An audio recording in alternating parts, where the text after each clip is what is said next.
Live? I hope so. Hello, welcome to Movie Crap Live.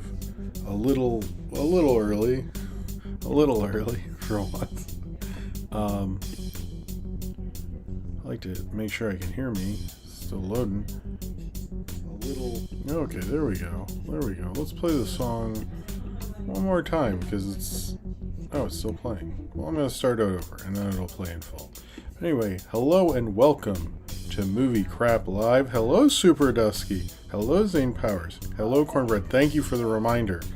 That is always very helpful. In all seriousness, it's good to have someone reminded me. So thank you very much. Hello, hey Dan, how's it going? Did the blue sky? Yeah, I think it all sent out. Let's just, if it didn't, it's not on me at this point. Nathaniel Fogel, Purple Goop, Remiku Hiraku Shrine. Oh, cool! I'm excited. Good for you for the editing and all that. But yes, hello pup. Hello everyone who is here tonight. Thank you very much for being here. Zodberg, Jordan Solofalo, Morgan Ray, hello. Yes, this is an early stream. I figured maybe I should have done it later. I don't know. It was a little hard. Javier Portello, hello and welcome to everyone. Let's switch over to the, as you can tell, I'm in the kitchen. I feel like I'm always in the kitchen for the most part. That seems to be how it works out. But yes, hello and welcome to Movie Crap Live. It's been a hectic little week there this week. So I apologize for oh, you saw the, oh cool, you saw the Zod movies. I don't know if I'm gonna see them. I'm a little on the fence, but sorry, don't want to drink the energy drink. That's for, you know. Yes, it's been a crazy week. My son Oscar had his birthday, turned 4. That was pretty crazy. Sorry. He got Superman Kaiju set, which is awesome. And I mean, if Kpop Demon Hunter Steve keeps having things to talk about, I feel like we're not going to do as many. But yeah, he got that. He also got, I found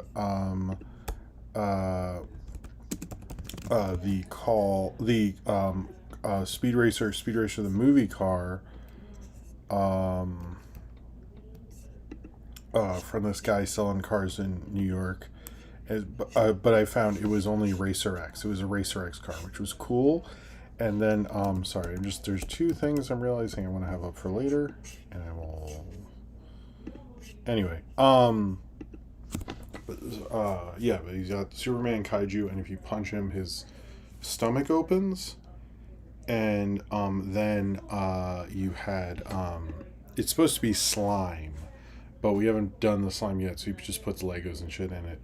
But yeah, I got him a Racer X car from the Speed Racer movie, but it's really hard to find like Hot Wheels Speed Racer cars, so it's been like a problem. So I found Racer X. I need to get this kid a Mach 5. It's like ridiculously hard for some reason. So yeah, but that was fun. We did a lot of fun stuff. He had a good time. Kind of just been a little crazy. I had to take my one cat. It's not been doing too well, so dealing with that, and I don't know, just that and the back thing and some exhaustion and some soreness from that has really just slowed down my progress. But I think I'm gonna have some cool stuff this weekend. But yeah, it's been a little blah. So sorry about that. Also, sorry to my patrons for not vets are not cheap. Trust me, Jesus, yeah. Whoa. So yeah, super chats are appreciated tonight. Not to guilt trip you or anything. But what else? Sorry, I do actually have other things to talk about. Not too many things because we should just get into it. But what was I gonna say? Oh, hello, Medulla Butterfly. Hello, George. Cool. Racer, and it has these cool like grapple things that you can put on. You can exchange with other ones. So if I can get him another one, I think there's a guy and he sometimes has them. So maybe I'll try to buy the other ones if he has them. But I think Mach 5 is pretty popular. It seems to be nobody will sell you. There's no new Mach 5s anywhere. So, oh, imagine if Kevin James was Toxie, perfect casting. I am into that. Okay, thank you, Black Sax. I was wondering. All right, we got today. Nobody. I didn't really do a true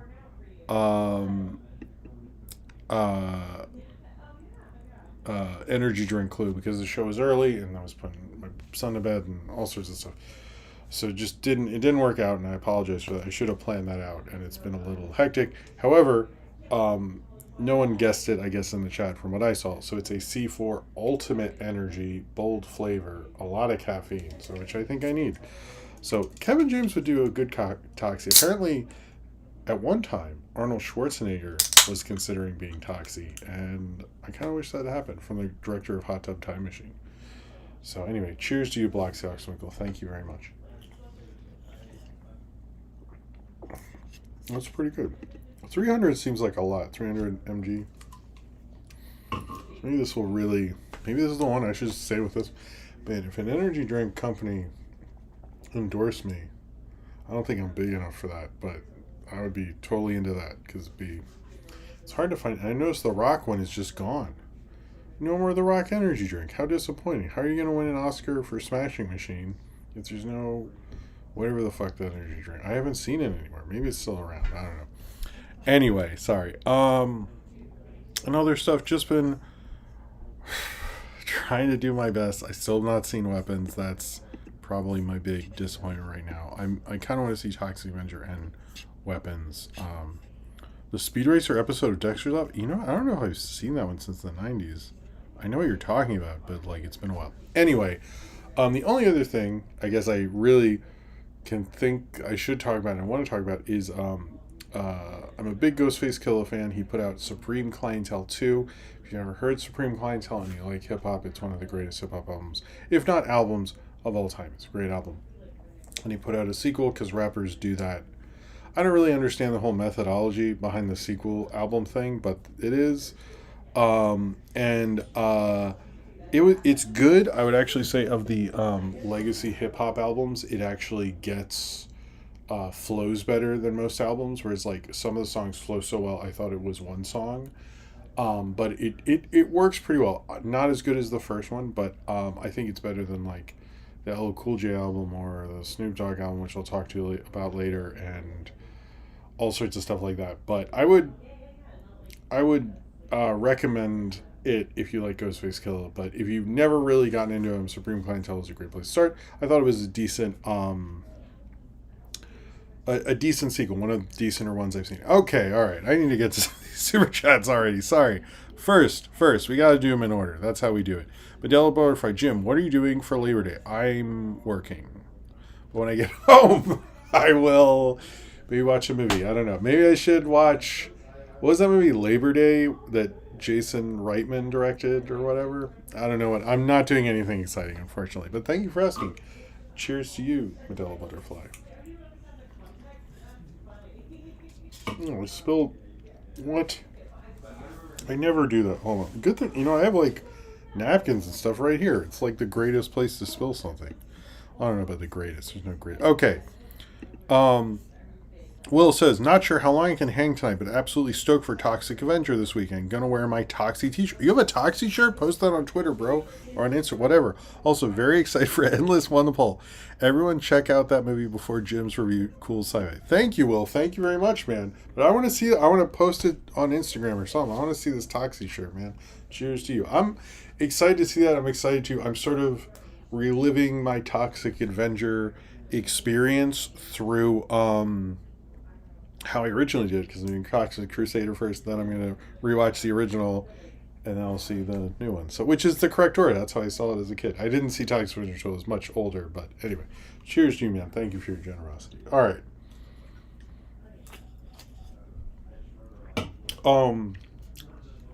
Okay. First off, videos. I am working on more ambitious thing. I wanted to hype up two things. Explain one and hype up another. One, if you see a Captain EO video coming out, you're like, why? It's because I'm doing music videos for 95 because 95 was the year I really started watching MTV. I want to do Scream. I'll just admit that. Scream will happen as a segment at some point. And I didn't want to have two Michael Jackson movie crap segments, uh, in the works at the same time. That seems stupid. So if Captain EO comes out sometime soon, that's the reasoning for it. It doesn't make sense. I should have put it out already. Blah, blah, blah. But just so you're aware of that. The other one, I have been doing music compilations. However, when I was doing them, I discovered a lot of music that was sort of like not how I make music now with like, or throughout the time with Soundtrack Pro and other sample things and stuff like that. I did it with instruments like I did in Knockforce, and I was a little self-conscious. However, over the weekend, it is your segment, Cornbread. That's right, because I was editing it. I was like, oh, Cornbread suggested. So like the Knockforce theme is like me playing the guitar and the bass and all the I played all the instruments. I don't think Ian. Yeah, it was a while ago, man. I'm okay, but that's why we didn't get a movie crop earlier in the month. But anyway, so I have a lot of tracks that are left over. These are not, I want to specify, these are not Knockforce tracks at all. It's all me and all that stuff. I'm not taking anything from Ian or nothing, and I would not release something without him. One is the music from my Harry Potter kind of hip hop idea thing that never went anywhere, called By the Great Beard of Hagrid. That never, I just kind of stopped it, but it's the music of one, so that's the only sort of mixtape close thing, but the rest of it is like stuff I don't think that's come out or something like that, or came out briefly. So when that comes out, that's the deal. It's going to be labeled a different thing. I might name it like music, or I might give it a like an album title or something like that. It's about under 20 minutes, but I felt good about the compilation of them, and I went through a lot. And there's some I was like, I don't know if I want this out again or give this a bigger spotlight or something. But the ones I did, I enjoyed. So I wanted to mention that. So it's sort of like the music I was making during Knockforce that never got used, I guess, in a little bit, and also stuff right after. So if you like that music of that era, that's literally what it is. It just hasn't really been released. It will be a premiere. I do a premiere of kind of everything unless there's like a major spoiler, but I haven't really seen a movie that made me feel that way, but I also like seeing you guys, to be honest with you. So I don't know. Anyway, hey Austin, how's it going? All right. Those are the only things. Throwbacks was Mistress America, which is a Greta Gerwig film that I think only I have nostalgia for. And and then after that we have the best movies of the summer of 2015. So if you ever wanted to see what were the best movies of the summer of 2015 from me from 10 years ago, that video will be up this weekend. I don't know if I'll do a throwback tomorrow or that will be a throwback. It'll be on Sunday, but most likely right now that's the only one I've scheduled. So that's the deal. All right. Endless is on Tubi. Endless on Tubi, and Toxic Crusaders is also on Tubi. So you could watch both. And I think Toxic Avenger. You should just hang out on Tubi. Anytime I'm on Tubi, I'm impressed with their catalog, to be honest with you. Anyway, all right. So, that's everything? Man, I got through everything. All right. In record time, probably. Okay, so let's do this. This and everything I do is supported by you, the fans. You do this through my Patreon. If you're one of my awesome patrons, and thank you very much for being so, you get postcards once a month, and I will finally get those out, as well as my commentary series. You get the movie review vote results. You get the movie review vote results. You get more power in the movie review vote. You get all sorts of cool stuff like that, as well as it helps me continue to do what I do. Or you can give me a super chat, which gives me some caffeine, which I honestly desperately need. I've been walking a lot lately, and it's been a little crazy. Helps, gives me energy. I'll read your super chat, and it also very much continues to let me do what I do. I don't know why you would be muted, Bloxy. That's weird. I apologize. I don't think we did, or myself or any of the mods did anything, but I'm sorry about that. I haven't seen any of your messages other than your super chats, Bloxy. I'm sorry about that. But cheers to you, and thank you for your support. I hope that gets good. I don't know. I didn't mute you, for the record. I'm sorry. YouTube is a weird. Maybe close it and open it again? I don't know. I'm sorry. I'll actually look into that. See. So I'm sorry. Cheers to you. But I very much appreciate if you're financially able to do so. If we get to, actually, wait a minute. I think we're past $20, so we can start off because of Will's generosity, right? Right? It's not updating. Yes, we are. Okay, we are past that. So we will do the flashy lights for this for a little bit for part of it, because every $20 interval the lights will flash. Um, uh, and then I will stop it, and then it'll come back once we hit 40 and 60 and all 20 multiples. I will continue to do it. If I get to 100, I'm not sure. I guess I'll have it go for a long time. I don't know. But anyway, just so you're aware. Anyway, if you're financially able to do so. If not, if you're just watching my videos and liking them, or if you're just watching my videos, a great way to support is just liking them, subscribing. You get notifications when I talk about Throwback or the stream announcements and all that stuff. You'll get those notifications, as well as it helps YouTube know that people like my videos and stuff like that. However, if you don't even want to log in and you're watching, that still helps. That still very much helps the channel. If you're just watching, you are helping. Thank you very much for being here, and thank you for watching. All right. I'm sorry I focused so much on Kpop Demon Hunters, but when I looked at the biggest stories, they were all like Kpop Demon Hunters. So yes, I could have done 3 Kpop Demon Hunters, but I felt no. So I believe this is the first time we've had one subject be 2 tiles in the thing. I'm not 100%. I'm also wondering, at the end of the year, I'm going to do like certain things. Like I wanted to do all the energy drinks in one video, and I was going to, on the last stream, figure out like what movies or properties or whatever had the most tiles.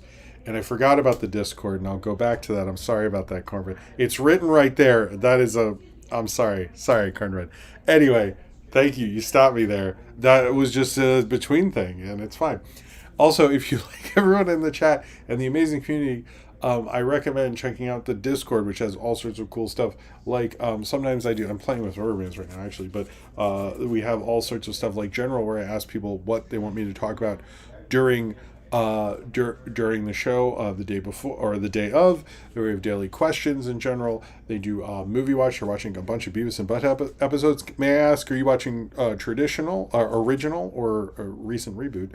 And it's a wonderful community. They do a great job. They have movie discussions, video game discussions, artist self-promo, licensed playing card channel, which I will post these kind of Fort McHenry ones at some point. All sorts of cool stuff like that. It's a wonderful community. There's the Ask Jim section. There's suggestions for Jim section. All of that. And you can check all of those out in the link down below. It's a really good community. And it's run very well by Zane Powers, Austin, Cornbread, and Ryan Mulcherson. They do a wonderful job. Oh man, that does sound fun. I don't think I can personally, by the way, but I think you. All right. Let's. Okay, so Kpop Demon Hunters. Again, I'm sorry for bringing it up so much, but it is like, I think, some of the biggest and more interesting things to talk about. So the first Kpop, and it's a good movie. Sophie and I watched it again with everybody on Friday, and I was like, man, this is a good movie. It's like very visual. It's very awesome.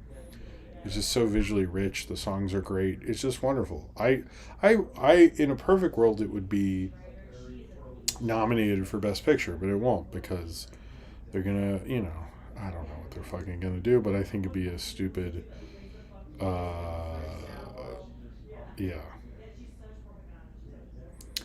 I don't know. I think it would be cool, but they won't. All right.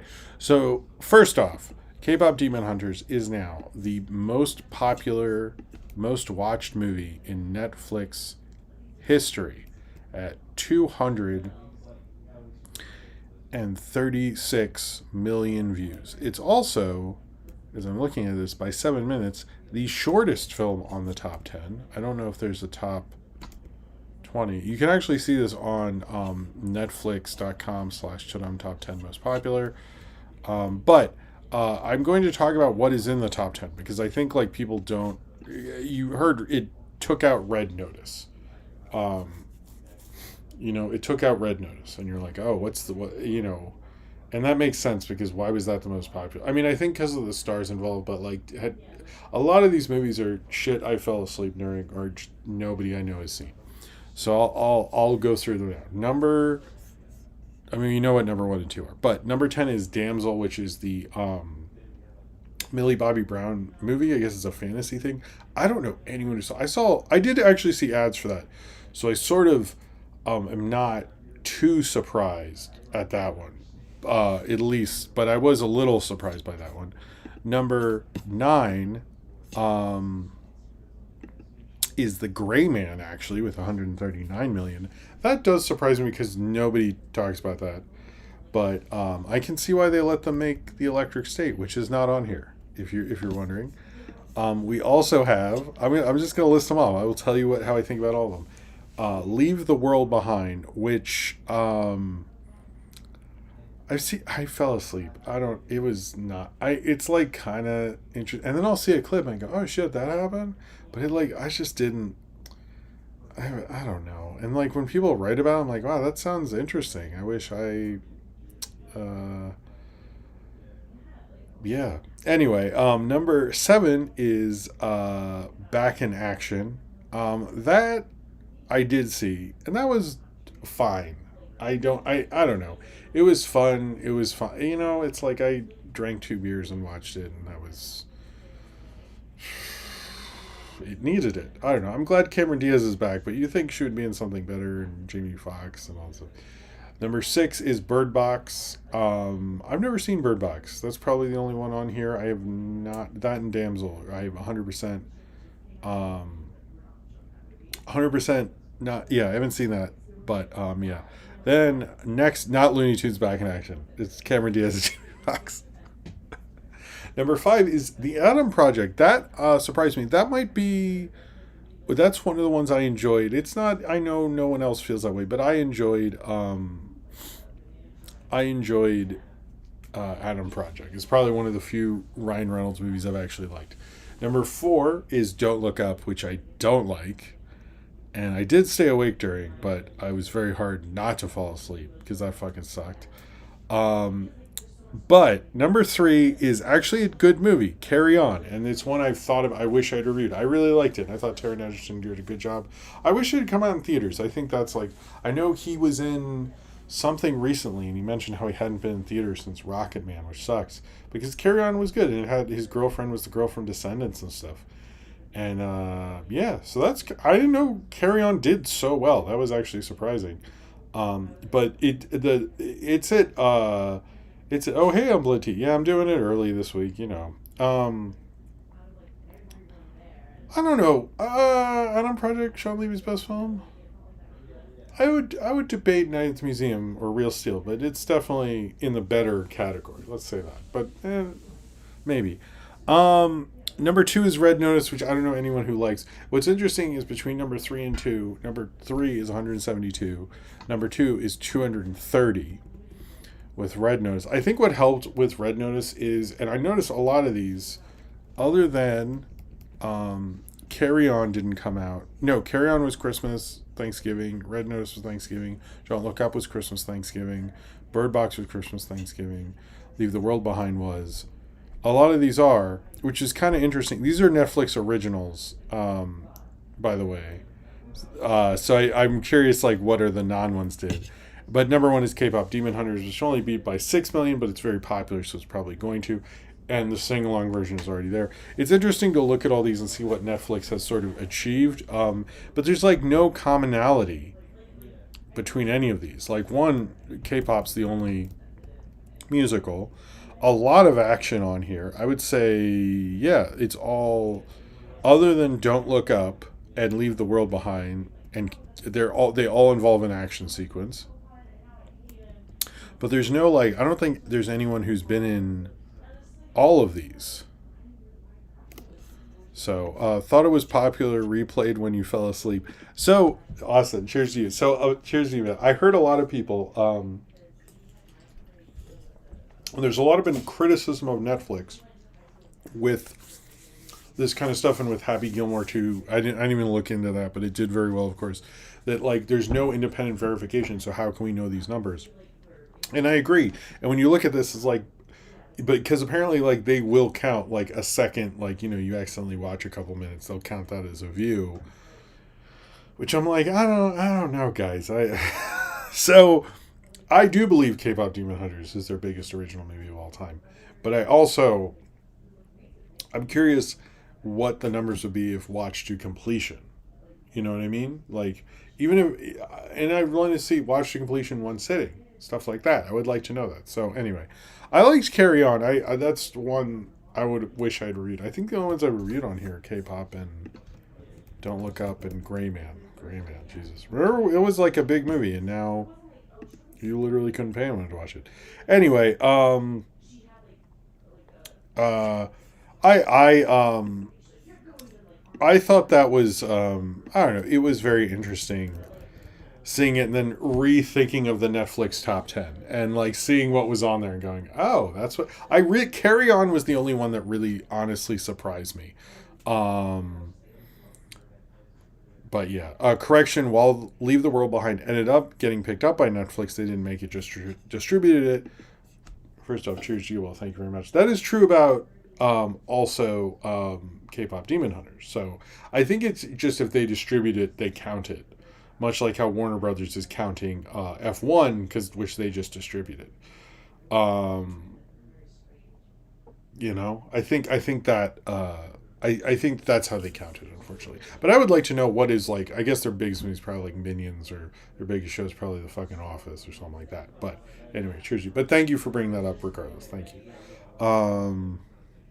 Anyway, I like Klaus. I want to know what are the biggest um uh what are the biggest animated ones. The numbers. Okay, so this numbers fan thing. It's a Netflix thing. If anyone figures out how to change it, by the way, should probably. I am not against. Just keep not having something like that. I'm unaware of how to do it, and I hadn't had the time to look into it. So, but it's just a thing YouTube's doing. It's not a thing I introduced, for the record.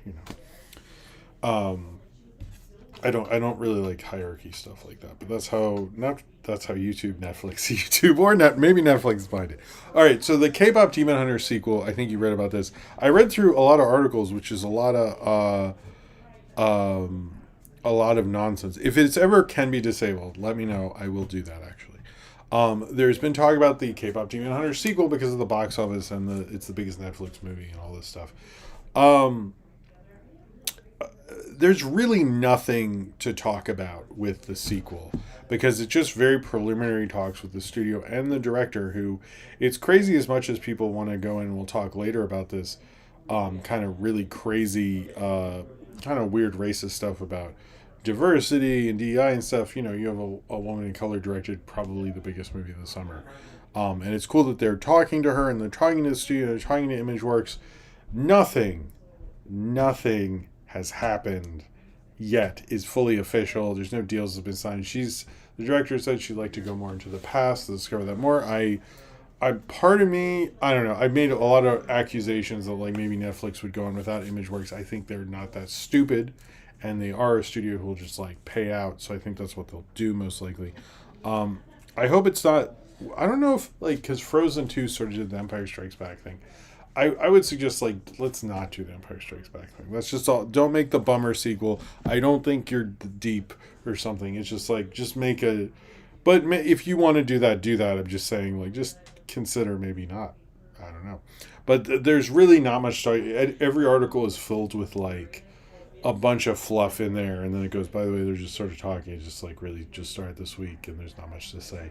And then it'll go on. But are these numbers in the box office, and did you know that the K-pop has a dash there, and they hike demons?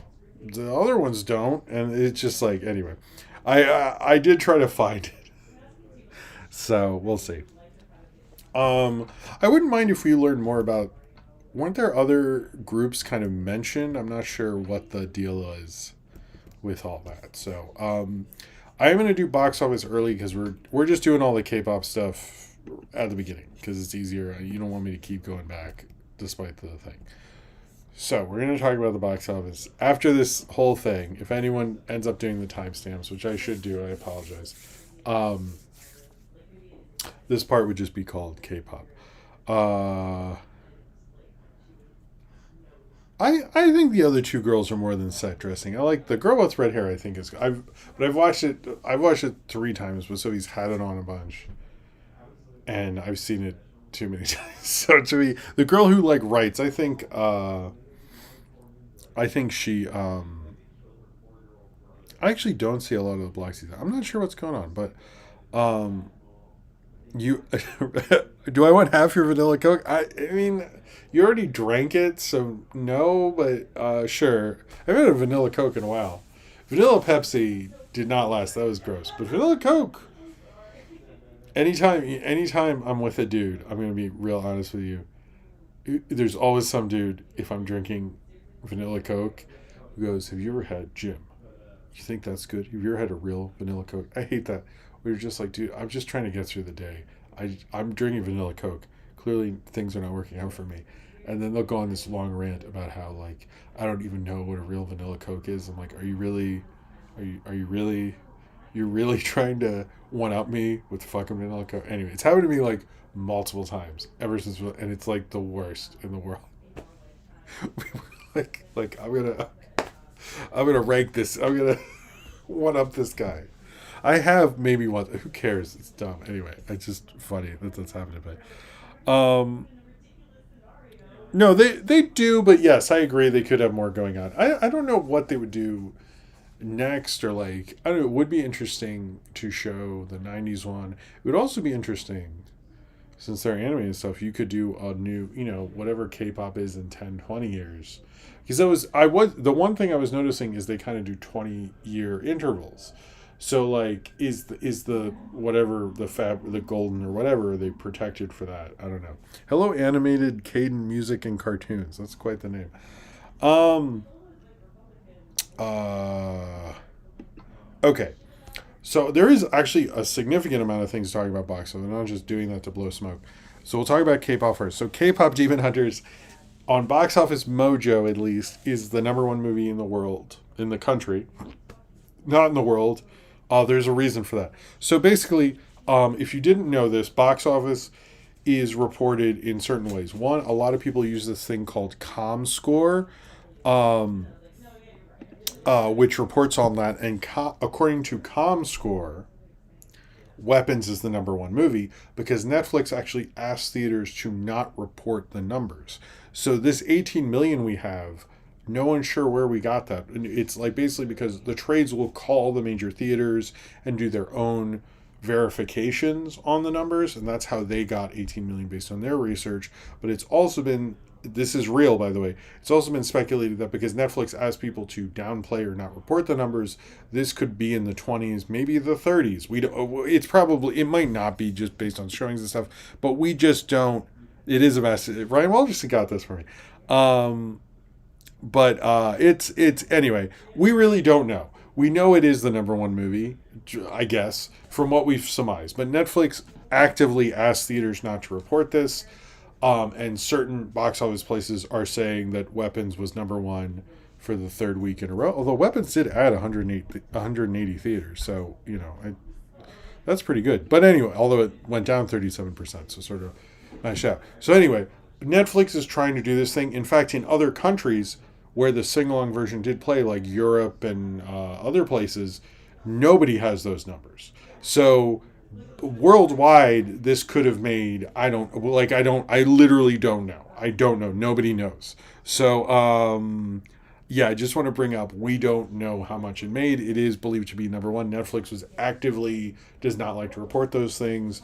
A lot of people think it's because Netflix, the whole business model is a scam and it's going to collapse in on itself, which we'll see. But right now, their whole thing with the box office, so it's technically number one. It's the sing-along version, which is on Netflix. I don't understand the sing-along. Does it just have the bouncing ball or something? Has anyone seen the sing-along version in the chat? Explain to me how it's different. I really don't know. I heard it's fun to see, but we didn't.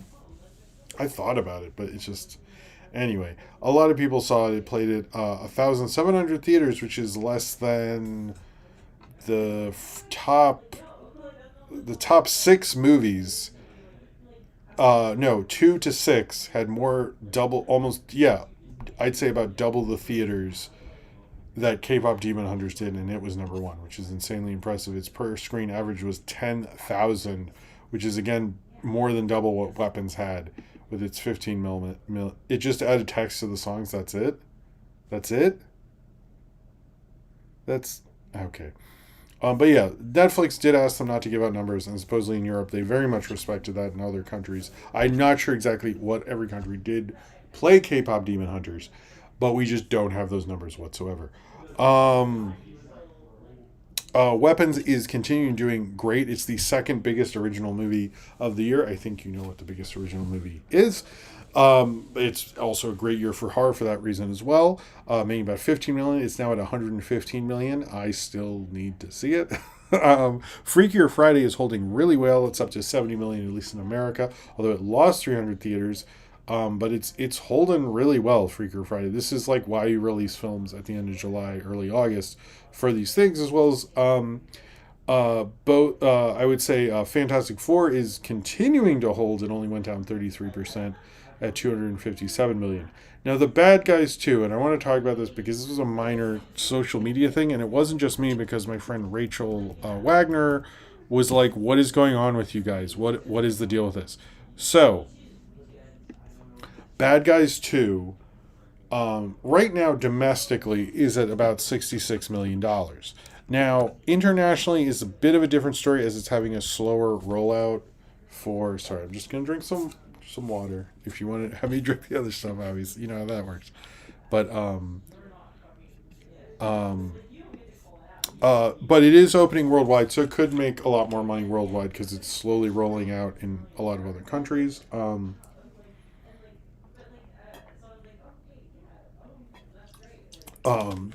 Which is true, but it's only about 66 million. A lot of industry insiders were surprised because there's a lot of love for the first one.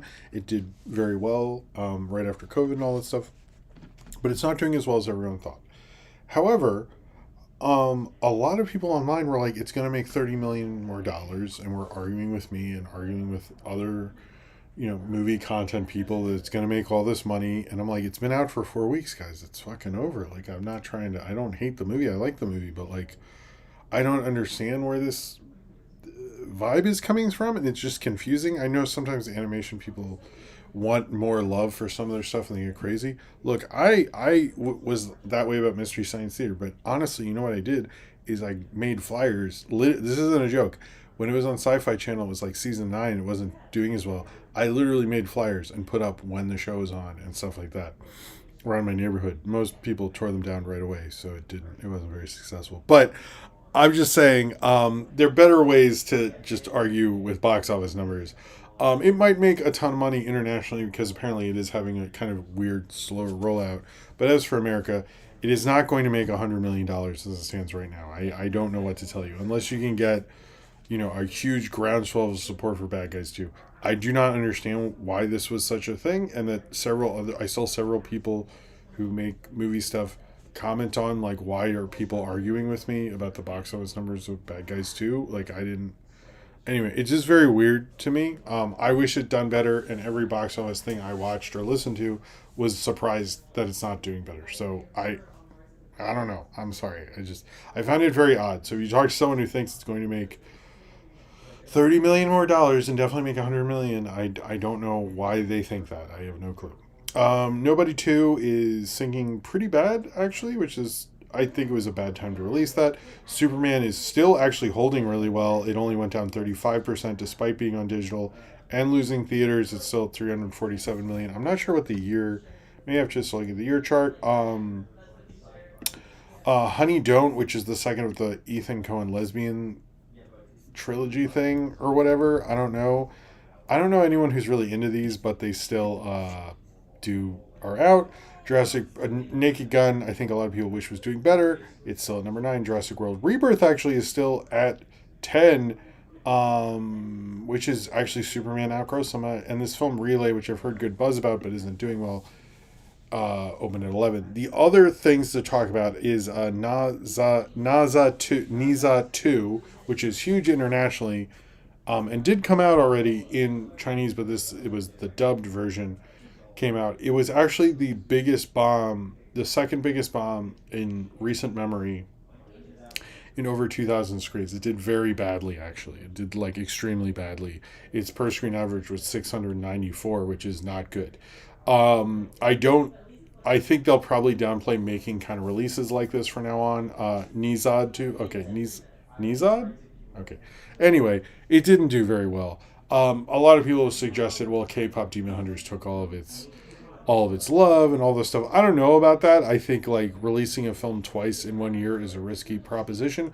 I understand wanting to do that, but I think it was surprising how badly it did, considering it made like way less than, I think it did worse than The Day the Earth Blew Up, which had a lot of support behind it and stuff like that, but they didn't market it correctly, I guess. How to Train Your Dragon, the remake, was put back in more theaters. We're going to see that with Lilo and Stitch, so if you wanted to hate watch either of those, I guess you can. But it increased Nija? Nija. It's Nija. Okay, Nija. Sorry about that. Anyway, the other thing that was kind of crazy is the complete bomb of, so I saw when I saw Naked Gun, there were trailers for, we're re-releasing 40-year-old version, we're re-releasing Trainwreck, and I sort of got the 40-year-old version because it's fairly beloved. Trainwreck, I was like, Amy Schumer's really fallen off in people's estimation. I actually think her doing a Judd Apatow movie was a mistake. I actually think she should have made her own movie. I thought she was funny on her show, but she sort of like didn't make a movie she creatively was in until I'm So Pretty, and it wasn't good enough, and the moment had gone, and whatever. I mean, honestly, it just wasn't good enough. And Trainwreck, I think, was sort of a mistake. But they re-released two Judd Apatow movies, Universal. 40-year-old version made only $35,000, and its per screen average was $43. And Trainwreck made $13,000, and its per screen, this is not a joke, was $16, which, knowing New York ticket prices, means you saw that movie by yourself. I've seen, oh hey Amblety, I've seen other big re-releases this summer, like my wife saw Clueless with my daughter in theaters, and there was a lot of hype behind that re-release, and she was like, no one was there, and it didn't do well. So I'm noticing like a lot of studios, sorry, well, I'll get to you in a second. A lot of studios are thinking of doing these re-releases, but they're just not, they're not understanding the difference between like something that does well on home video or on streaming, might have good streaming numbers, but people are not motivated to go to the theater. And I think they're going to have to figure that out, because this was a sort of a disaster. I don't expect Jaws 50 to do that badly. I think that'll do well, but I think they need to understand what movies would do well re-release and people want to see on the big screen again. And I feel like comedy's not there yet. And I also think the Apatow thing is like not, I think the public is not as into Apatow as studios are into Apatow. But I don't want to shit all over Apatow right now. Should I make a video shitting on him? Possibly. Anyway, Will says, that's a good point, Jim. People are letting box office talk poison film discussion. Best thing you can do of spreading love for a film is just talking about it and showing it to people. You are fucking right, dude. You are fucking right. Yes, I agree with you. Yes. I like talking about it because we're talking about the business and stuff. But no, I mean, I don't, you know what? Here's the thing. I saw the TV Glow. I saw just a clip of it today, and I've been thinking about it all day. Right? I have no clue how much money that made. Or I watched Hundreds of Beavers recently. I don't think about how much. You're right, man. We shouldn't be talking about that. But anyway, I just thought, I think Amy Schumer, I think the problem, first of all, cheers to you all. Thank you. My wife and I watched one of her stand-ups once. I just think when she gets these big,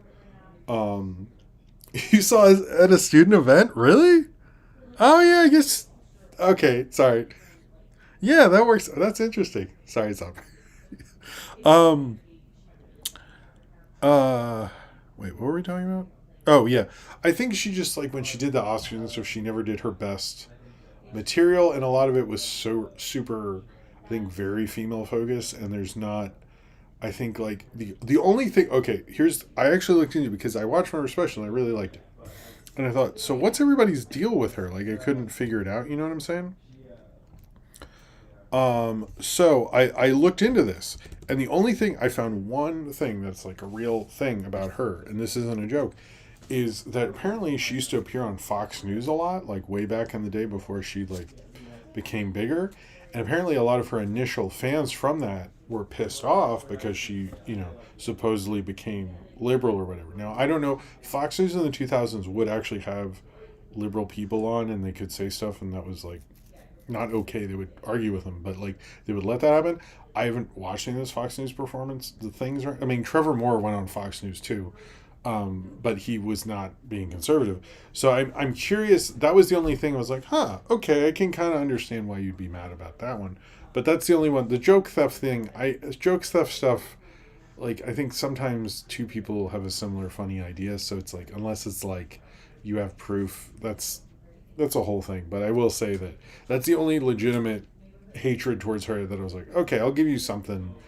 Like if I was a conservative fan and sawing what she's now, I can see being very upset about that. So it's like, okay, even though I don't agree with their beliefs, I understand if you saw her one way and then she became big and became a different way. I think we can all agree that there's some legitimacy to that. So the joke theft thing, I don't, but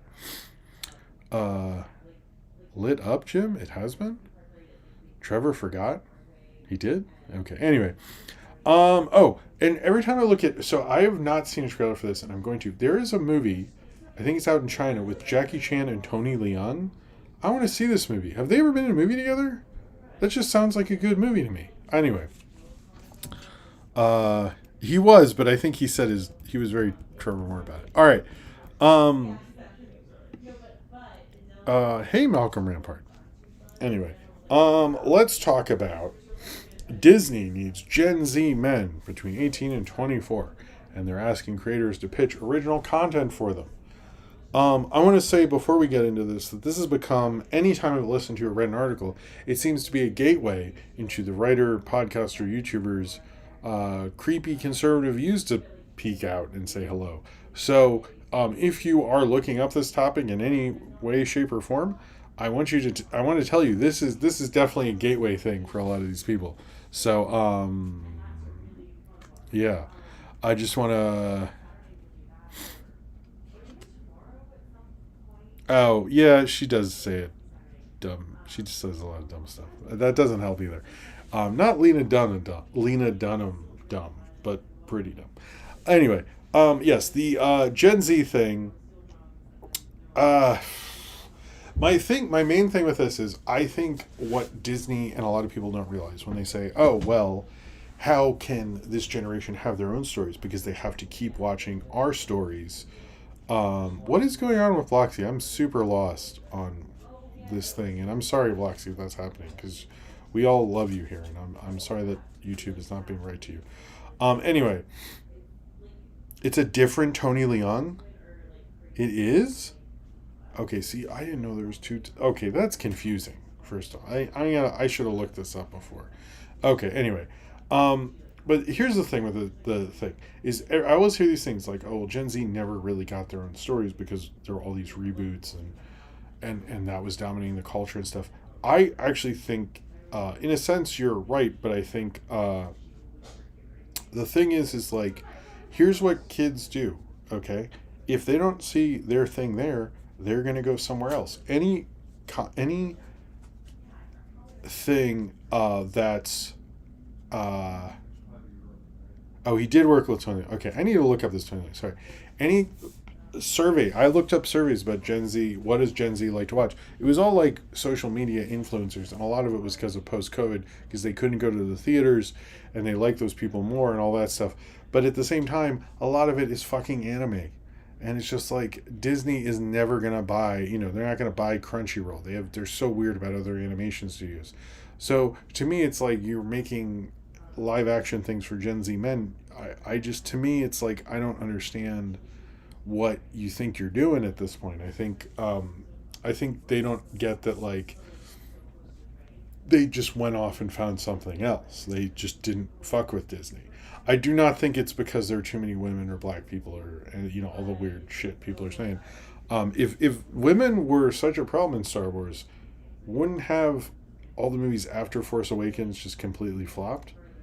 Like that theory doesn't work. You all know that. Anyway, I don't want to get into that again, but it just to me, I think it's more anime. I think they found other stuff that isn't as mainstream, and a lot of people are expecting the Demon Slayer movie in particular coming out later this month to do extremely well, and I expect it to do extremely well. But most people I talk to are Gen Z see like Superman and shit like that. It's just the idea that they need to appeal more to Gen Z and appeal more to um and appeal more to like these people because they're losing them. To me it's like, well, you lost the plot, man. Like it's like if I was Disney, I'd be like, all right, here's what you do. You sign a deal with the people who do Demon Slayer.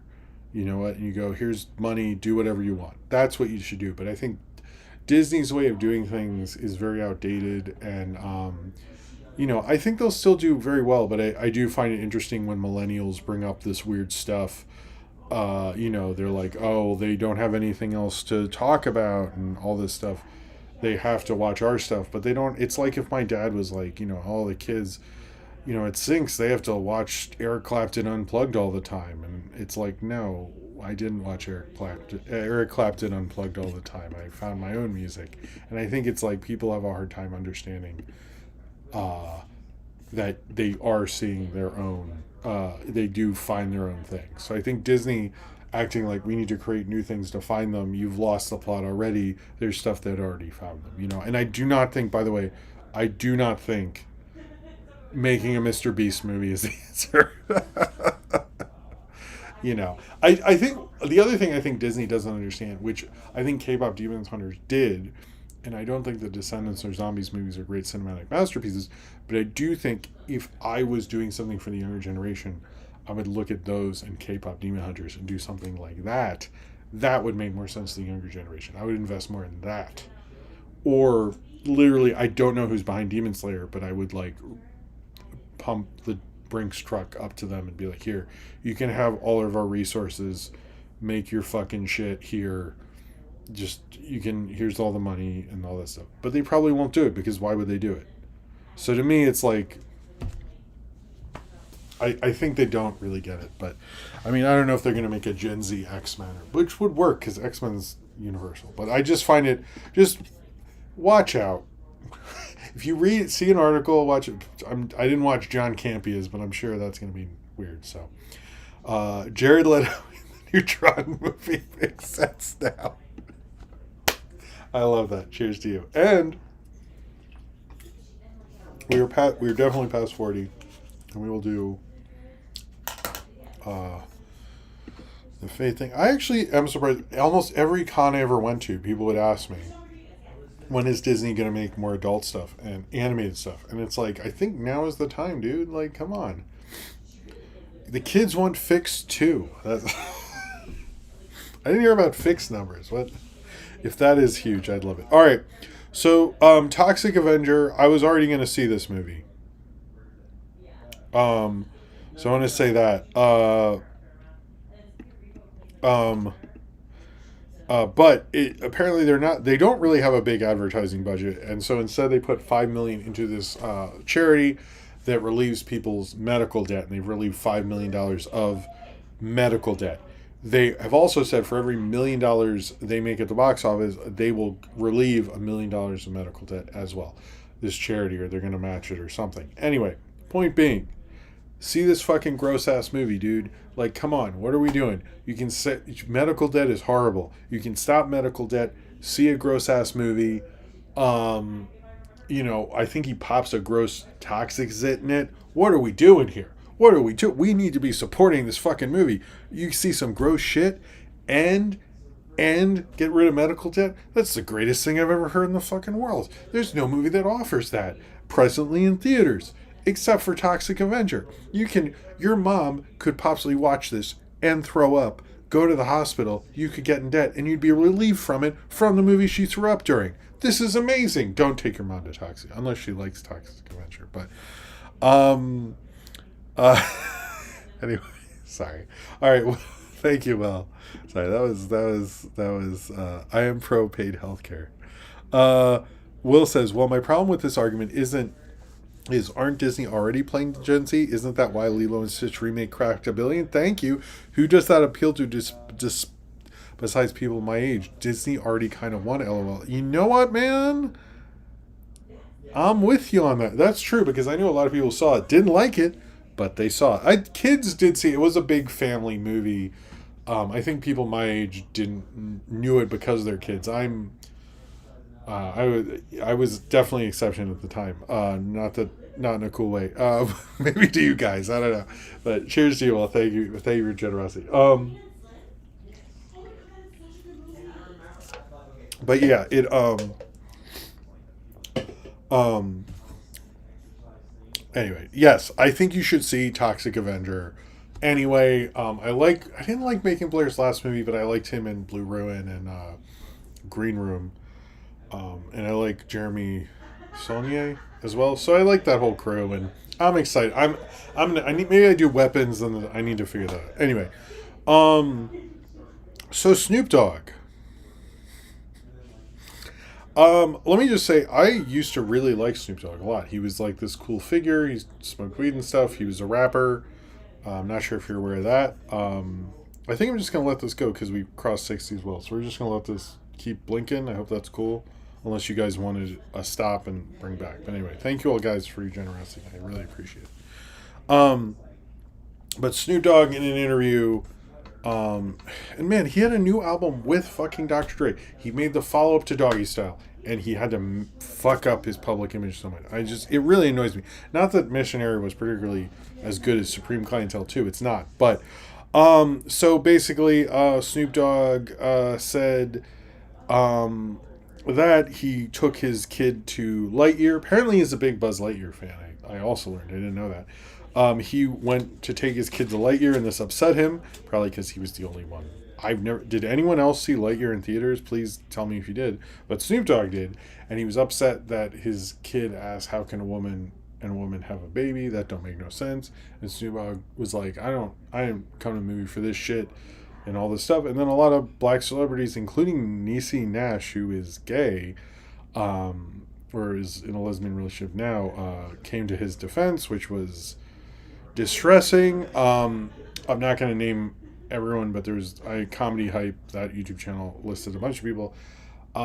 First off, one thing.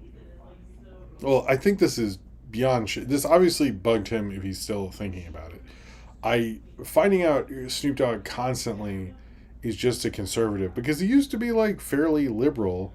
Hey, Zodberg's there. Were you there with Snoop Dogg? And then he's just, I don't know. And he did the Martha Stewart thing, which is just a ripoff of what Busta Rhymes did with Martha Stewart on the 97 Video Music Awards. But Snoop Dogg has just become a fucking loser. I mean, it just, Snoop Dogg was, Lightyear made you home? That's funny, Zodberg. No, Lightyear, I don't know, man. Why do we have to keep fucking talking about this shit? This stupid scene that, like, I think someone on one of the skeets or the tweets said, like, him and his friend got in an argument because they blinked and missed it and didn't believe it was real, which I fucking love that shit. But it's just, like, I hate that Snoop Dogg's become this, or has shown who he really is. And it stinks because it's like he could have had a really good year with like a big album. Him and Dr. Dre are back, and like I was excited for that. I actually edited a playlist, so I don't know. I'm just really disappointed. He was a guy like from when I was a kid. He was a cool rapper when I was a little kid, and I loved Doggy Style's a great hip hop album. I think it's actually better than The Chronic. Maybe I should have known because he said the F word, not the fun F word, way too many times on that album. Maybe I should have guessed, guys. I should have guessed that. But still, I just, I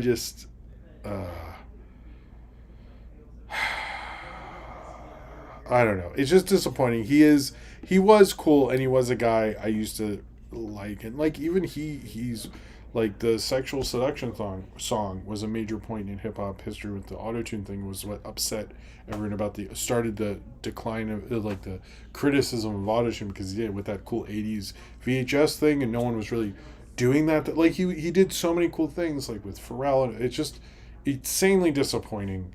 to see someone like that, because before that I would love to have so many different songs from his albums, and I don't know. It's not as bad as like Kanye really have changed. Like I used to love Kanye, and now I just don't fuck with it at all. And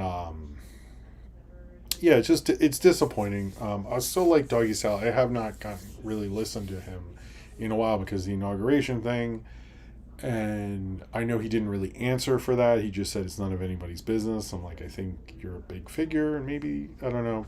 I hope one day he figures it out. But I noticed like Eminem is very, at least pro Democrat, and like Dr. Dre stays out of it, and Ice Cube.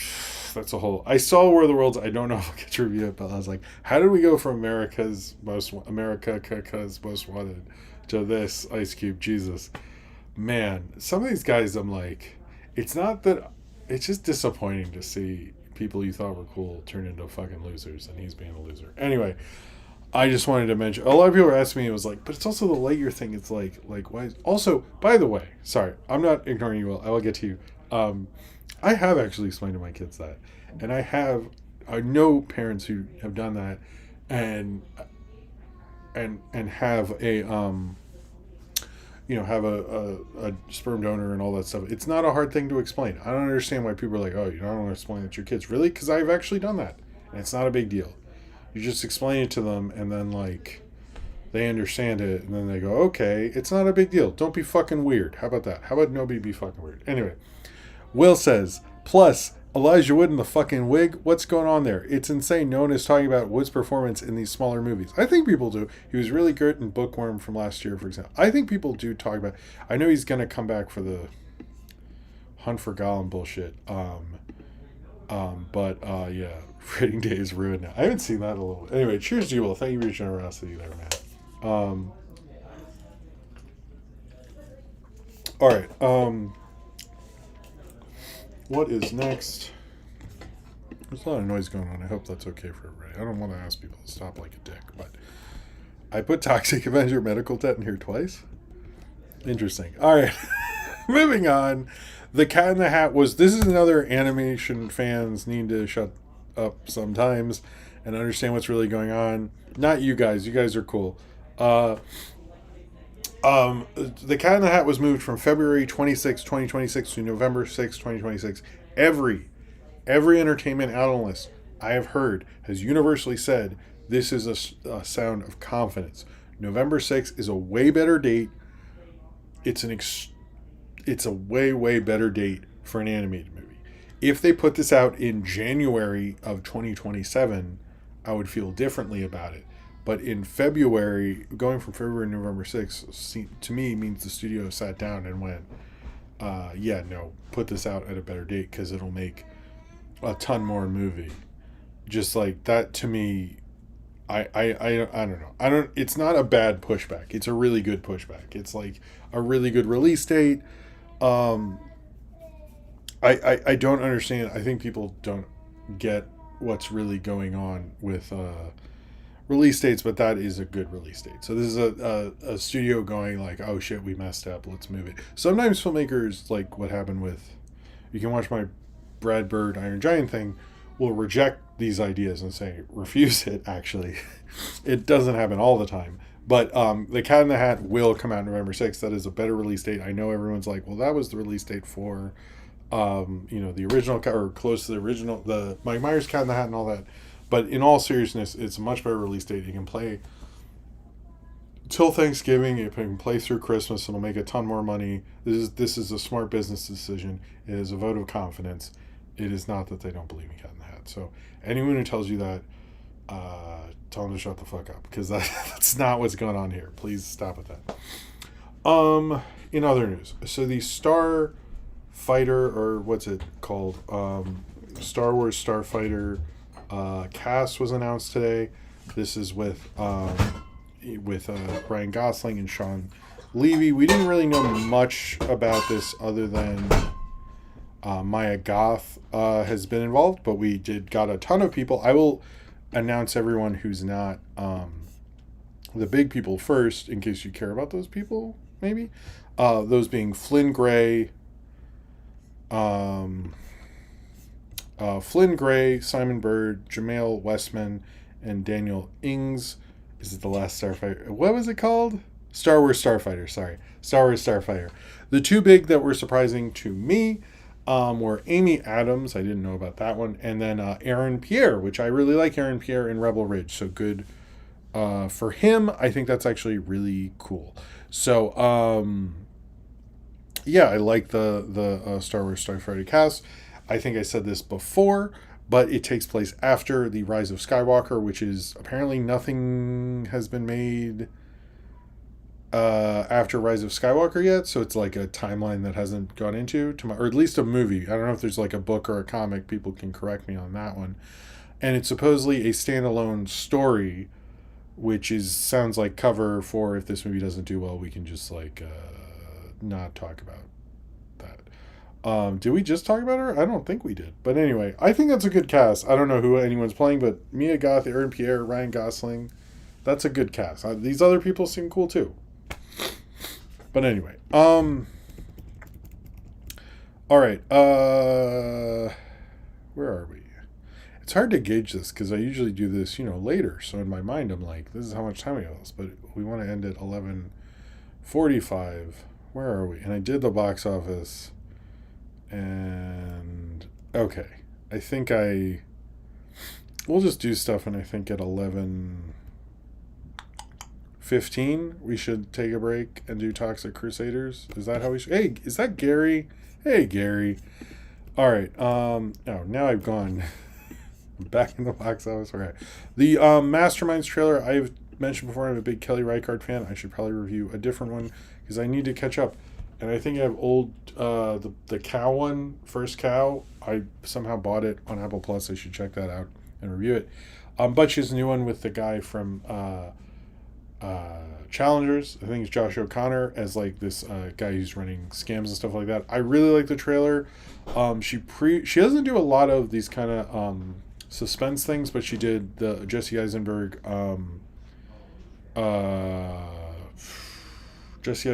Dakota Fanning Skarsgård movie, if anyone can remember that, which I previously reviewed, and that was actually pretty good. So I'm actually kind of excited for this. I like her a lot, and the trailer looks good. So if you're like, what's a movie I'm excited for in the fall, it's Mastermind 100%. We learned that Smiling Friends season 3 is coming out October 5th. I will say I rewatched season 1 and 2 a lot, man. So I'm very excited for season 3. If there's a show that I rewatch and it's easy to rewatch, is Smiling Friends. It just fucking rules. That one with the snowman and Dana Snyder, wonderful. I have not watched Boys Go to Jupiter. I'm actually considering doing. I think it's some Zendaya boy. This is Zendaya boy she didn't marry. This is that boy number 2. It's not a remake of Jared Has the Masterminds. The one with the snowman and melts and all that. Anyway, so there's an Amazon lawsuit because if you didn't know, if you own a movie on Amazon, you don't actually own it. They can just take it away at any time. Same with Apple. There's a lawsuit kind of stopping this. My view on it is like, yeah, you should fucking do that. I've never liked that. How that they are allowed to do that. I think that's fucking bullshit. I mean, you could say like the people used to say, well, you don't really own Nintendo games, you just own the cartridge, you just own the game, kind of bullshit, which is kind of the bullshit that's going on right now with this. But I support them suing the Oh, for a second, even though I just watched that, I was like, wait, Bill Nye died. Oh my god. All right, let's do DC and Marvel. There's some stuff. DC, here's what we know. Superman follow-up is next, and after Batman 2. And apparently there is a DC show, and no one has guessed what it's going to be coming up. I saw, I did Sinram. I noticed that tonight, and I apologize to you. I don't know how that happened. I swear I did it, and yesterday was crazy, and I very much apologize. That should not have happened, Sinram. So I apologize to all my patrons. I was actually going to, when I do the movie review for August, I was going to do a personal apology in the review vote winners, because I feel very bad about that, so I apologize for that, man. I really did not know until like the show was happening, or when I was getting ready for the show, and I feel pretty shitty about that. Yesterday was kind of intense, so I apologize that I didn't check it, and then I don't know. Anyway, sorry, I apologize. I don't like to do business like that. That sucks. Anyway, you can post it on the today's one, and I'll refresh it, or you can message me on what fell on your work. It's like kind of complicated, and I'm okay. Don't worry about it. That's basically. You can post it on the today one, and I'm gonna hit refresh. I'll refresh it before, or you can message me on Facebook. Just if you message me on Facebook, let me know. But other than that, you can post it on the movie crap tonight one. I apologize, man. But sorry about that. That was not cool of me. I really didn't. It's been a crazy month, but I legitimately don't like that I did that, to be clear. But I will do a proper apology in the movie review winners post. Apparently there's going to be 4 movies in the Superman saga. Does that include Supergirl? He has not said. It seems like he's made an outline that is outside of Supergirl. I've said this before, since we're talking about this subject specifically. In case you missed me saying it before, I think it's a huge mistake not to make a Superman 2. I think that was the dumbest crap idea. I don't want to see Superman family movie as the second movie, or Superman versus whoever the fuck. Just make a Superman 2, and I'm curious what this 4-movie arc will be. I don't know the comics as well as most people, but that's what he's saying.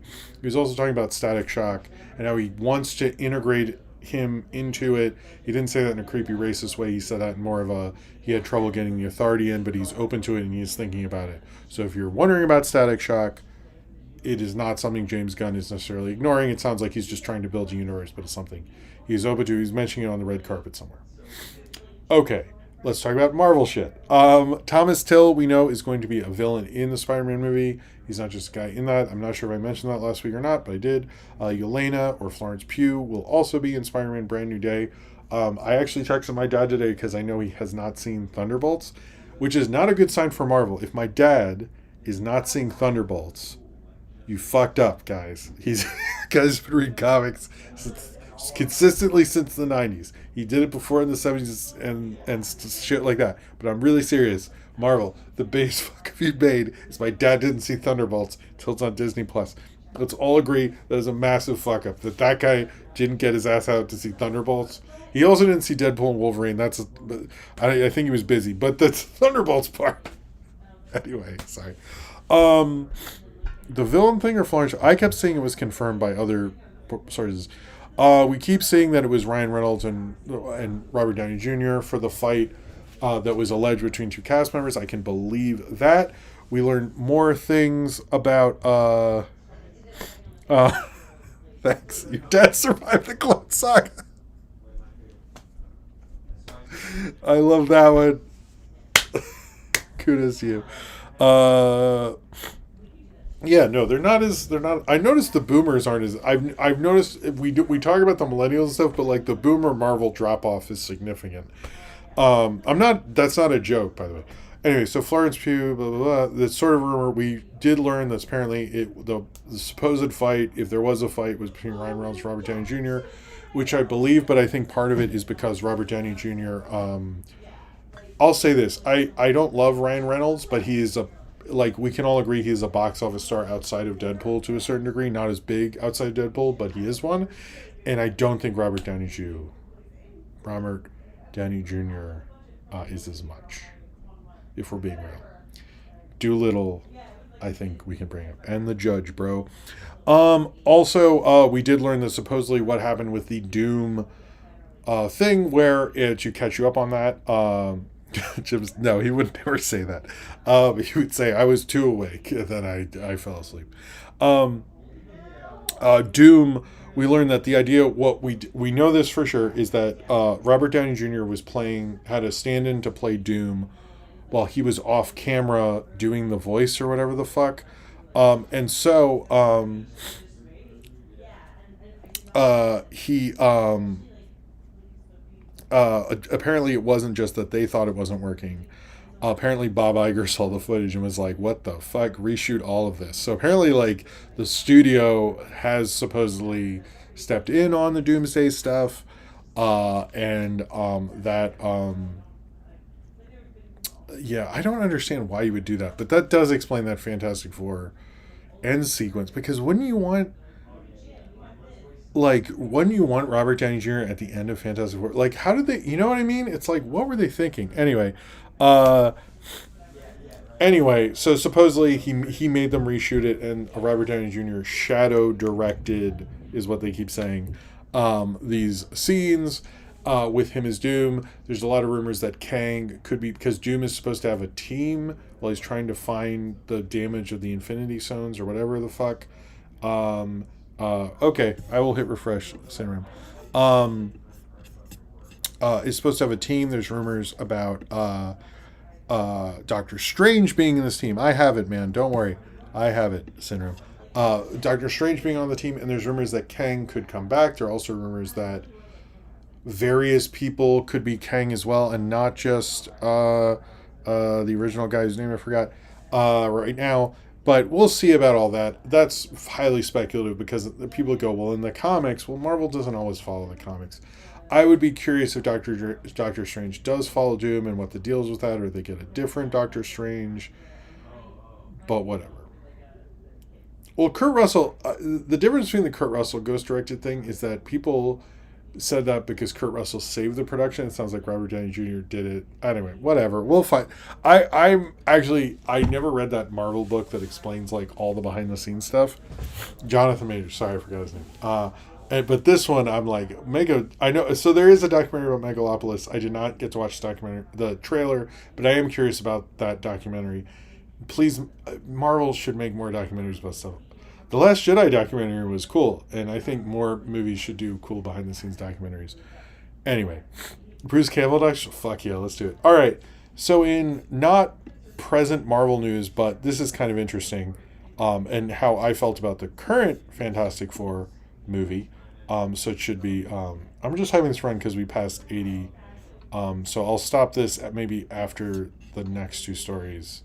But it's been a good super chat tonight, so thank you all very much for that. So Christopher Columbus released this. He was in Harry first. He hates the Harry Potter remake. He's like, he's wearing the same clothes as Hagrid did in my movies. What's the point? Thank you, dude. Thank you for someone when these remakes came out. Like the sucker guy handled it professionally and was like had a good sport, even though he wasn't into it, and that was appropriate. I mean, he could have watched it and helped out a little. But, like, Chris Columbus was like, I don't see the point of doing it. And I'm like, I respect Chris Columbus for, like, calling it. Because it's like, yes, JK sucks, but as an artistic level, I just do not get that fucking show. But anyway, Chris Columbus was going to be a producer on the first Tim Story Fantastic Four. Here is his quote. I need to rewatch. I love Be Kind Rewind, Jordan Salafalo. She's great. Said, this is his quote. We were in a weird situation. On the first Fantastic Four, I had worked on a script. There were a lot of writers involved. They were about to make a movie, and I was producing it. I met with the director and had some ideas. I basically said some of this conceptual art should feel more like Jack Kirby, the creator of Fantastic Four, and should feel more like the Silver Age of Marvel. I left that meeting, and on my way back home, I got a call from the head of 20th Century Fox saying I was fired and had too much of an opinion. What the fuck? Dude, that sucks. Well, that stinks. I know he wanted to make a Daredevil movie, and he's trying to make a Marvel movie. But it is interesting that me and Chris Columbus have a similar thing. Like, you're gonna make a Fantastic Four movie, make it more like Kirby. I wouldn't mind if you make another one, you make it more like John Byrne's run, by the way, or the Ultimates run. I know there's been other good artists who've had their turn. I wouldn't mind that at all, actually. But I do think most people with the first one would like Jack Kirby, because Jack Kirby rules. All right, now we have a couple things. Why did I move? Whatever. I'm a mess this week. All right. Jason Momoa and David Leitch have teamed up for this pirate movie that supposedly pirates the raid on a pirate ship, which sounds awesome. I hope this happens. I'm down for the raid on a pirate ship. That sounds cool. just knowing this. I'm sure when the trailer comes out, I will think it sucks. But for right now, it sounds cool. I'm excited for right now. Super Troopers 3 started filming. I never saw Super Troopers 2. Did anyone see that? Do people like that? I've seen clips of their the show they had on FX all the time on social media, actually. But yeah, that's cool that they're still doing it. I don't know how you do that in like the time we're in now, but good luck. Good luck. This is kind of interesting because my son likes toy cars and stuff, and I'm a pirate? Cool. And so we literally watched the opening because I was a little kid when Knight Rider was in its kind of peak. So I watched Knight Rider as a kid. I don't know if it's not inappropriate, but it's not like what I should have been watching. But anyway, I watched it and I had a car and I'd make the Mr. Feeney voice. That's the same voice as Kid, if you didn't know that. Yeah, Cobra Kai's doing it. Supposedly it will be a movie and all that stuff.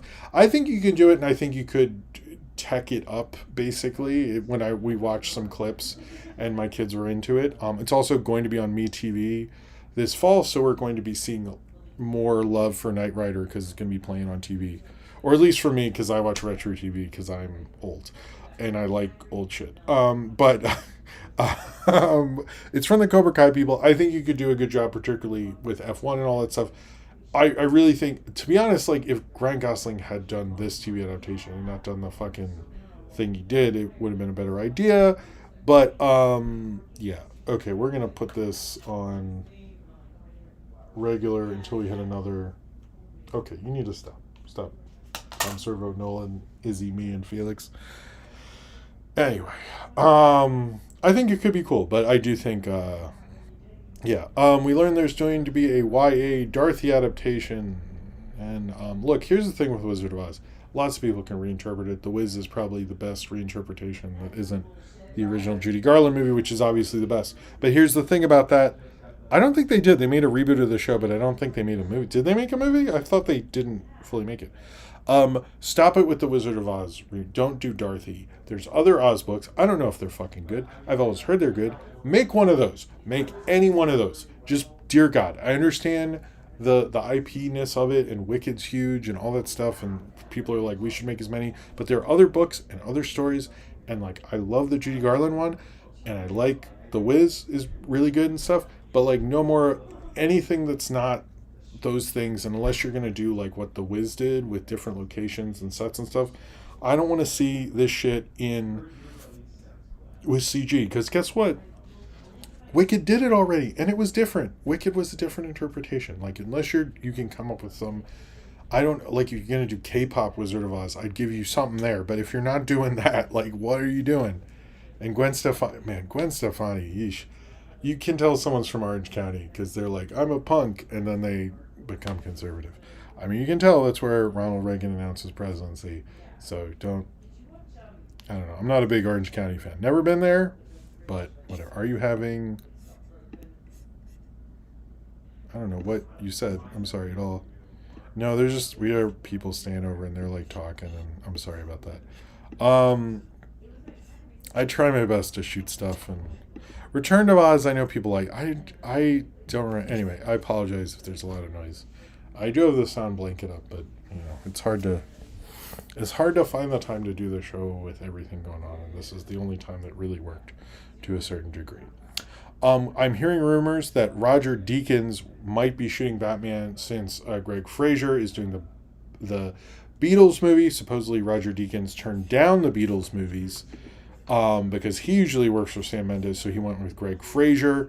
Roger Deakins apparently said the Batman was the best shot movie of the year. So it sounds so the rumors have some legitimacy that he would be interested. Apparently, he really loved how it was shot, and has mentioned he would like to shoot a movie like that. I can totally see that happening. I think it would be a great move. I don't know when the last time he shot something, but I really hope. I hope it works out. That would be awesome. So Questlove has announced where are we at on this? Okay, this will be the last thing, then we'll just do trailers and take a break soon. So Questlove has confirmed that the live-action Aristocats remake has been shelved. It seems like it was sort of he didn't want to bother doing it anymore. Not a Disney didn't want to do it anymore. He said Disney had their third president. Usually, when a new administration comes in, you get a little reshuffle. The first time, this is the third time in which a new administration came in since he had gotten the project. I was like, okay, well, this is what I plan to do, because a lot of stuff gets cut when a new administration come in. Here's some of the musical examples. This is this team I'm working with. And then they had another administration shuffle, and it was like, okay, well, all right. And so by the third time he had to pitch it, he said, maybe this isn't meant for me, which I think is a good idea for him. So if you're wondering who killed it, Disney themselves, which is weird. Yeah. Let's talk about the trailers I did get to watch. I didn't see as many as I would like, but I think I watched a lot of them. Let's just talk about trailers. The Begonia trailer is the second one. I'm actually excited for this. I'm not a huge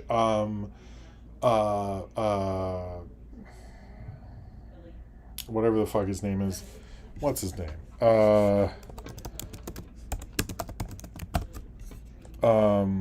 Yorgos Lanthimos. Sorry, guy. I used to like Dogtooth in them, and then I don't know, poor things, and I didn't see the one where she was dancing in the parking lot or whatever the fuck. So I don't know, but this movie, I like the concept, everything. The second trailer looks even more interesting. To like shave her head and think she's an alien. That's not a spoiler because it's in the trailer. But I'm actually really excited for this. It seems really cool. Jesse Plemons and Emma Stone, and this seems really cool. I heard it played at Venice today, and people seem to like it. There's a trailer for Nuremberg, which I guess is different from Judgment at Nuremberg because they actually go into prison. I don't remember Judgment at Nuremberg, although it has Spencer Tracy and actually William Shatner in one of his first roles. This looks to be a different thing, and it has movie stars like Russell Crowe and stuff doing that. But anyway, I'm a little confused on the necessity for it, but whatever. Wait, what's a remake of a Korean film? Nuremberg or Aristocrats? I don't think it's Aristocrats. Lesbian Space Princess, which is an animated film, looks like a lot of fun. I'm super down for that. That comes out towards the end of October. I like the style of it. It definitely has like noodle hose arms and stuff. I'm sure someone will say it's Cal art style because everybody likes to quote notorious pedophile John Kay. The Play Dirty trailer. Oh, the Yorgos film? I didn't know that. Thank you, Unblood Tea. Now I'm kind of curious to see a trailer of the Korean film. Thank you for that. I really didn't know that.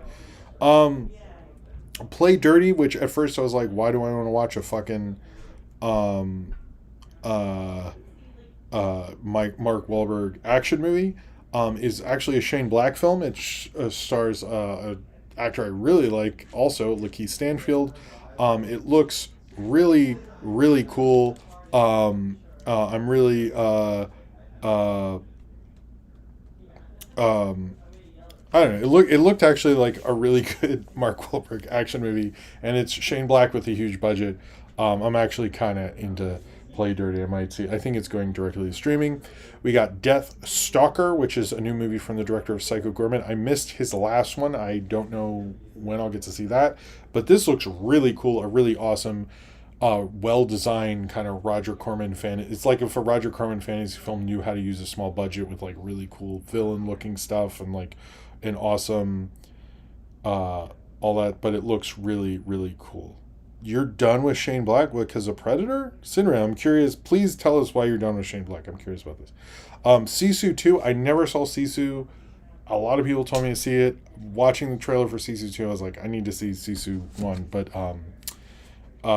Stephen Lang is in it, and that looks really cool, just as a cool action thing. This one surprised me, called Is This Thing On? I guess it's sort of, there was that movie and it has Tom Hanks and Sally Field. It's a comedy movie, and I feel like I don't know if I released a review of it or just shot one back in the day, but I remember liking that. But I'm down with I thought, okay, sorry. I was surprised. That's why I was like, I thought you liked Shane Black. Okay, thank you. Anyway, This Thing On is about Will Arnett, and he's divorced, and he's, I guess, trying out comedy or something. It actually looked kind of cool. It's directed by Bradley Cooper, which seems a lot lower stakes than his other stuff, but I thought that was cool.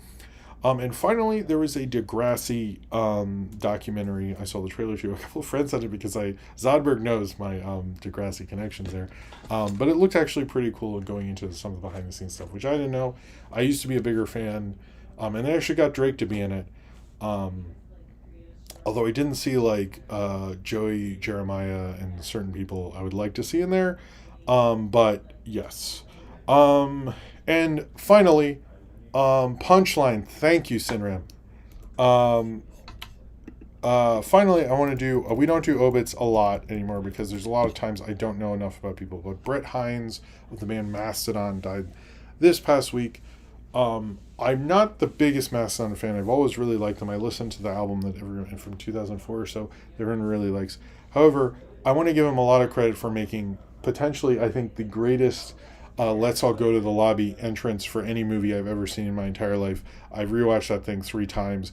Why aren't more movies playing that?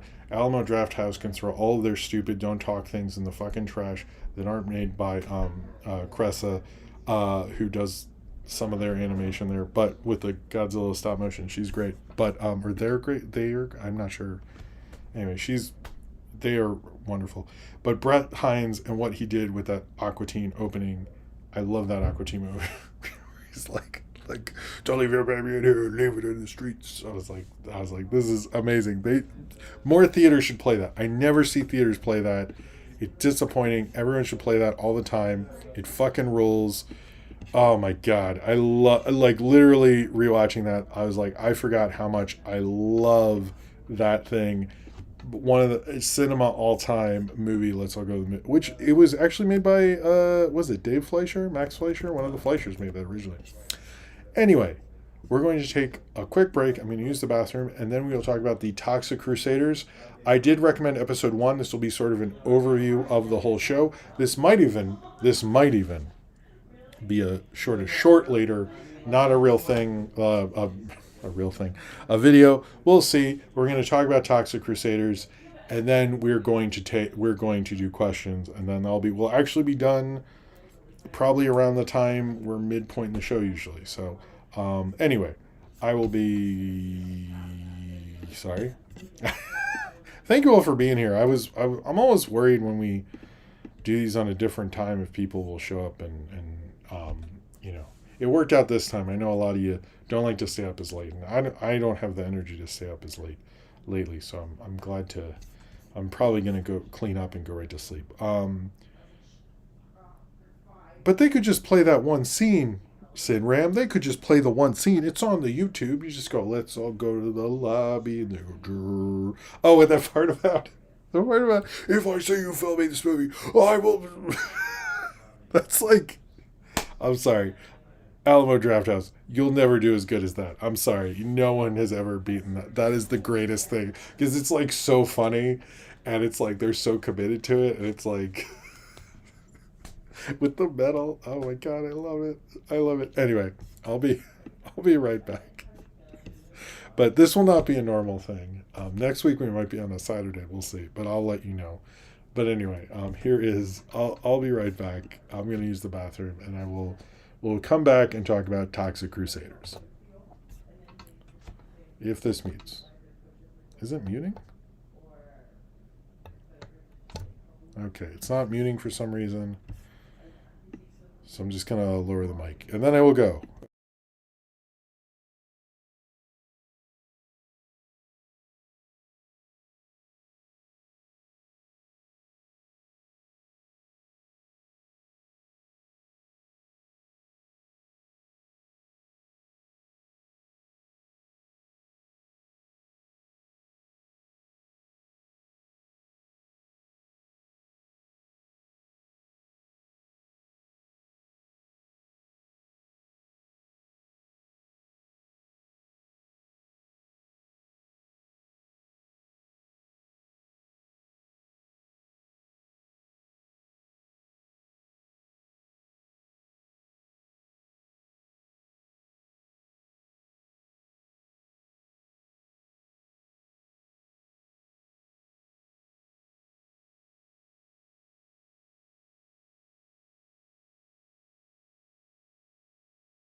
Okay.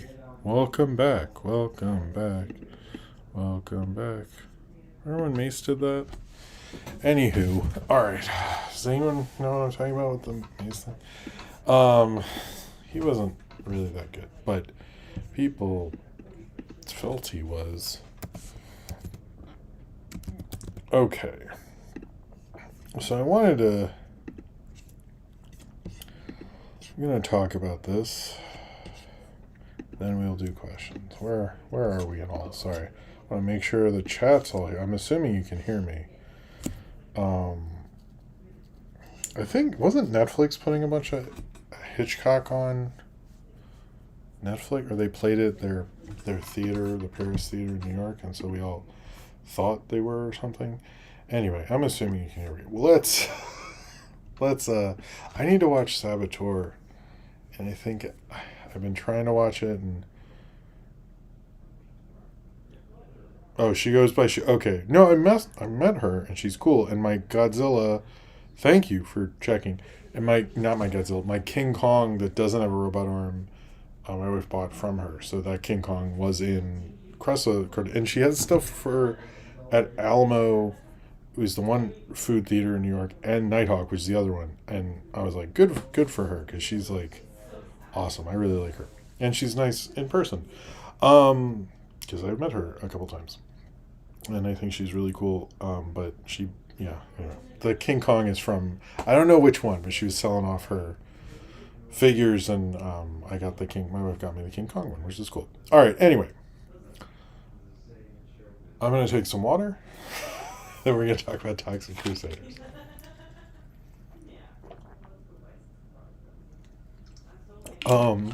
In my head, when I was talking to Ryan about this, Ryan Wilcherson, I wanted this to be a short, and I didn't really have a segment for tonight, and I was like, I should just do Toxic Crusaders, because there's a bunch of stuff I need to shoot, and it'd be good to get this off there, and so I can talk about when I used to watch this, because I did actually watch this as a kid.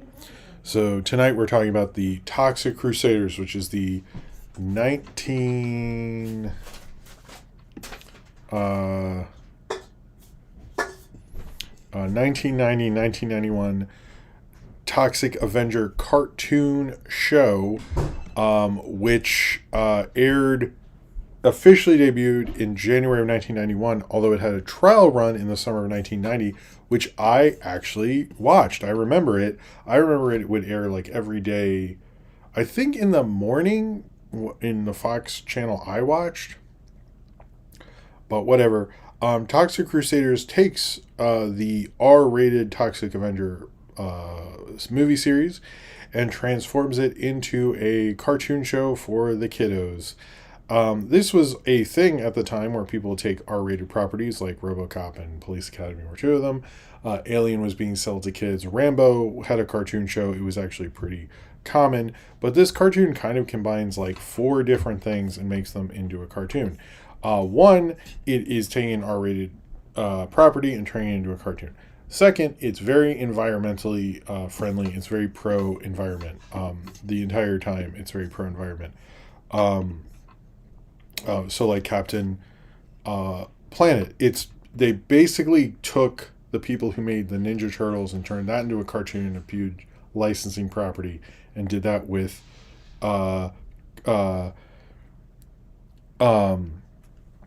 who did that with who took Ninja Turtles and turned that into a big licensed property. Also, the gross out thing was big. And they actually made the toys to literally look like the Playmates toys. Like, they look very similar. And a bunch of people brought this up, but if you look at the Playmates toys, the Ninja Turtles toys, next to the Playmates toys of the Toxic Crusaders, they look almost identical. And, like, many people always make this joke that, like, grandma bought the wrong one, but maybe that kid wouldn't notice because it can go exactly with the other ones. This was very much like they took a cult, weird, gruesome franchise and transformed it into a Ninja Turtles ripoff. of all the Ninja Turtles ripoffs, this might be one of my favorites. I might like this more than Street Sharks or Biker Mice from Mars or any of the other ones, just because it's so weird. It gets to be gross out, it gets to be pro-environment, it does so many things. But it actually does a pretty good job and is actually fairly meta. When I was watching it, I noticed it does this thing where, like, the villain at the beginning of the episode, I watched a couple episodes, I didn't just watch one, at the beginning of the episode would basically tell Dr. Killimoff, how is like, unless, the Toxic Crusaders came in and did this, and he goes, why do you always say that? And then it would happen. And it's like, I love the kind of like Mad Magazine Looney Tunes thing of like, let me check the script, or like, I think in one part he says, like, why don't we do that? And then they go, no, that's just that, we'll see in Act 2. Like, they constantly do this kind of thing, which I found kind of interesting. It's a little more meta than the Ninja Turtles, or at least my memory of the Ninja Turtles. Me TV Tunes, you should get on this. The first episode was actually written by Chuck Lorre, who would go on to who did the Ninja Turtles theme song, a lot of cartoon theme songs, and did this theme song for this show, which goes Toxic Crusaders, and is very catchy. He would also then go on to create Two and a Half Men and The Big Bang Theory, and became a huge like sitcom guy after this. But the Toxic Crusaders, basically you learn the origin of Toxie, him becoming the Toxic Avenger. He has another one, it's like Major Disaster, I don't know, one's a plant guy, one guy's got a big nose, there's another guy that's two people. They keep adding people, and he has a girlfriend who plays the accordion, who seems to be a little clueless but also seems to know what's going on. This is a wild show. I've watched a lot of like 80s, 90s cartoon shows and revisited them, and this is the one I'm like, what was going on here and how did this happen? They're only about one season, and it did get a video game, and AVGN reviewed it, and Lee Kaufman showed up for that. There was a board game, there was a lunchbox, there was action figures. They mass marketed a crazy cult gruesome movie and turned it into a cartoon show. But to be honest with you, in the reaction to the Ninja Turtles and like, what do we do next? What are we going to do? What are we going to come up with? What are we going to come up with the counter Ninja Turtles? This is like a decent idea to counter it. You know what I mean? It's like so out there. And Ninja Turtles, when it came out, the part of the joke, and people forget that when I was a kid, is bringing up that that part of the joke in Ninja Turtles was just saying the name. You know what I mean? And how weird and crazy it was. And this is like a similar vein to how it was portrayed. So I actually, this was my introduction to the Toxic Avenger. I was sort of aware of it. It was a property and stuff, but I was a kid. But I did kind of like the show. I never had any of the toys. Now I'm like, I kind of would like to almost. But this was actually a lot of fun. I'd actually recommend it. But it is just one of those things you're like, did this really happen?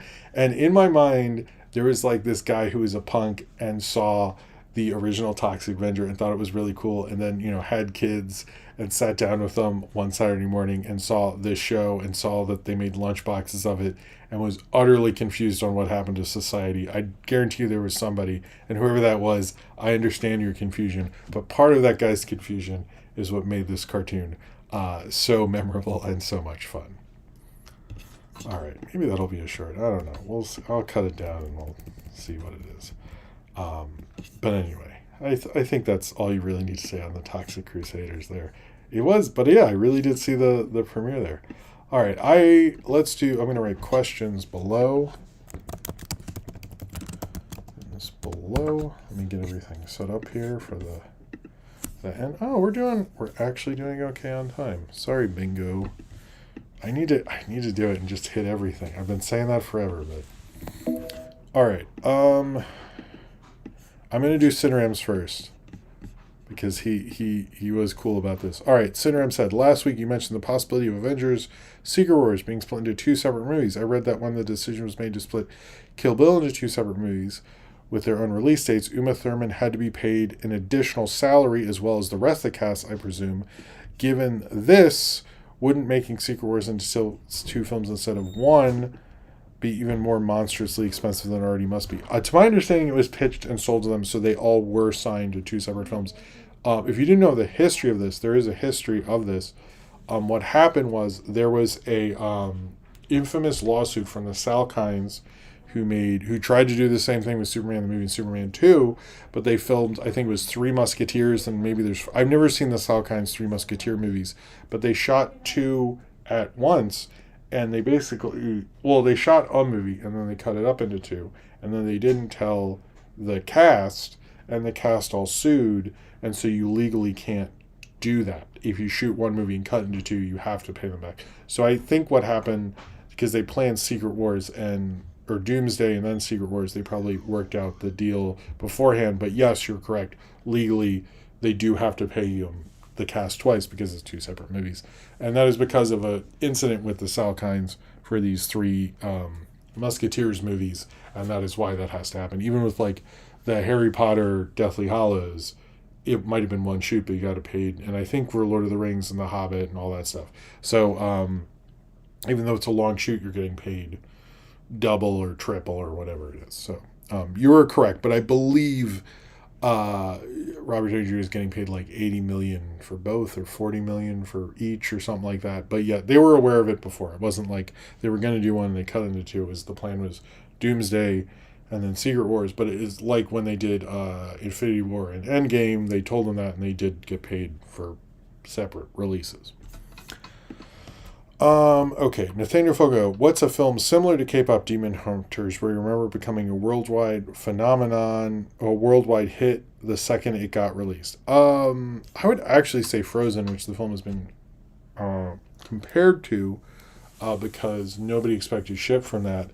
And I remember seeing it opening night and the audience freaking out, and then suddenly everyone was like, holy shit, you gotta see Frozen. And that was one where like I saw it coming, kind of. I was like, this is really good, and then it took off. So I would say Frozen, because nobody really knew what they were getting into until it hit.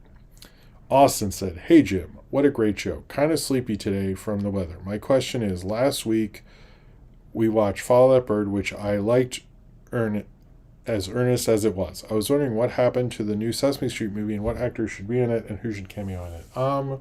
I don't mind Joseph Gordon-Levitt, who's done some Muppet stuff. I don't know what happened. There's always been talk about it. I'd say Joseph Gordon-Levitt, maybe. It'd have to be someone who's good with kids. I wouldn't mind Donald Glover, who did a good thing with Sesame Street on his episode of Sesame Street. I can't think of anyone else.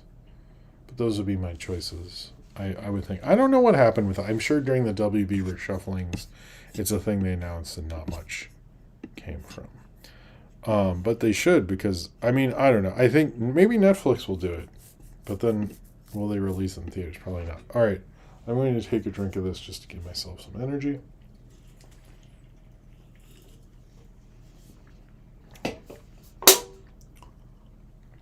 Cornbread said, with the Toxic Avenger releasing very soon, should we all do promo by throwing toxic waste at people?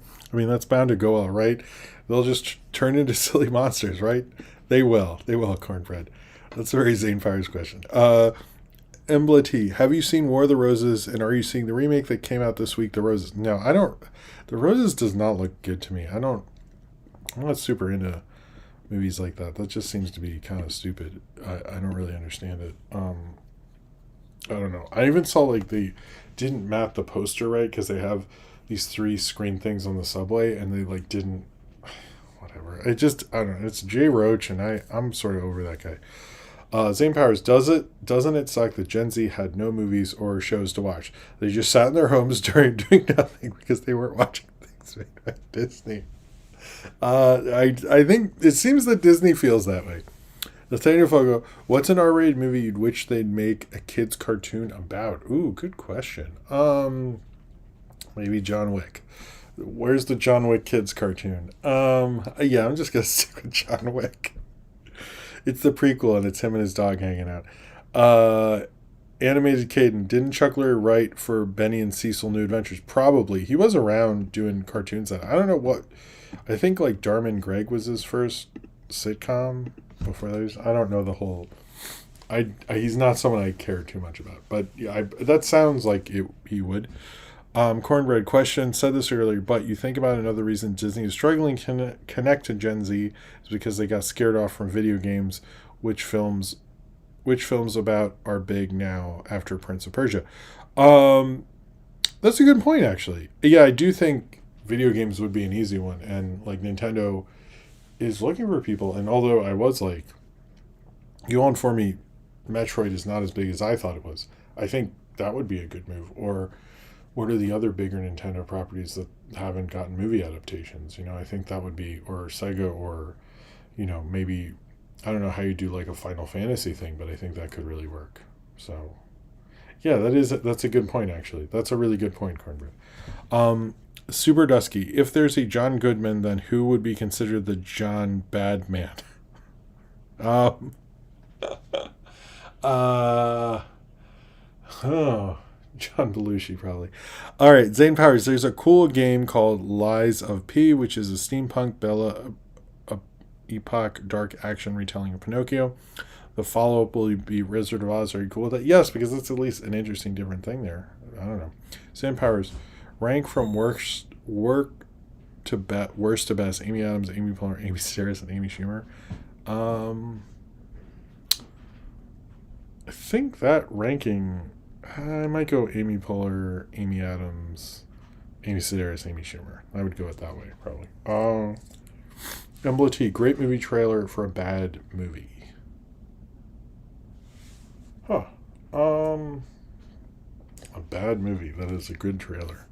Oh, Suicide Squad. That was easy. All right. Siram, do you find it amusing? Yes, I saw it. Sorry. Do you find it amusing, as I do, that Animal House is on David Fincher's list of favorite movies? I do think that's kind of funny, actually. Nathaniel Foga, favorite Nine Inch Nails song?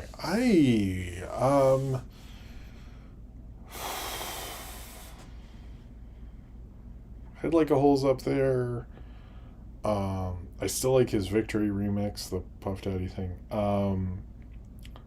What's that? There's a couple of the Fragile, but I would say Perfect Drugs up there. Closer's an easy one. Was it With Teeth has some good one. What is that one? Anyway, I'll just say Perfect Drug, but there's like one, I think it was the second single off the Fragile, not Star Fuckers, but the other one, and not the You and Us Together Now. I forget. I'm sorry. I think I started answering. Let's just say Perfect Drug. I'm sorry, man. Pup, with K-pop Demon Hunters as a template, do you think we'll eventually see a decent anime adaptation over here? I don't want an American adaptation of Akira, but a stylized CG film will make it palatable. I don't disagree with you. I don't think the studios are smart enough to do that, though.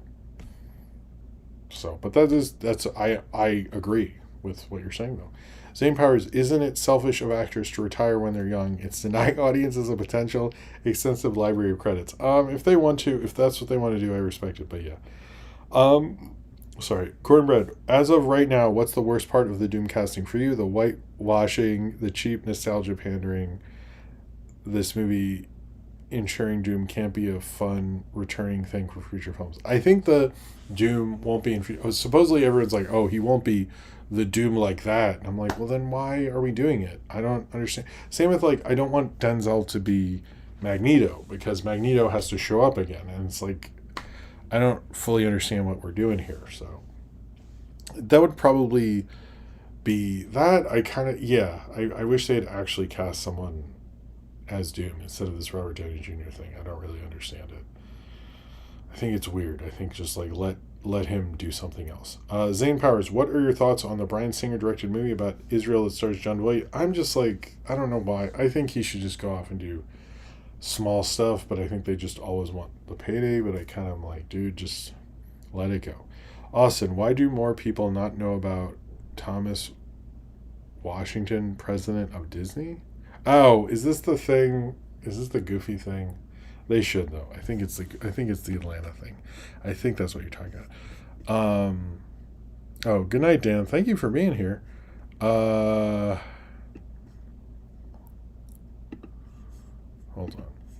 on. Okay, hold on. Sorry. Question: since we're doing Beavis and Butthead episodes this week on the Discord, what's an episode from the original run we gotta do? I think part of the thing with the original version is there used to be these marathons, and I will say if you watch a bunch of those shows in a row, the feeling of apathy and laziness that creeps up on you is a very unique experience. So I would say if you're gonna watch, I can't think of. I mean, there's Frog Baseball. There's the ones at the fast food place. I would put high up there. Who's that guy Stewart with the winger shirt or whatever when they're messing with him?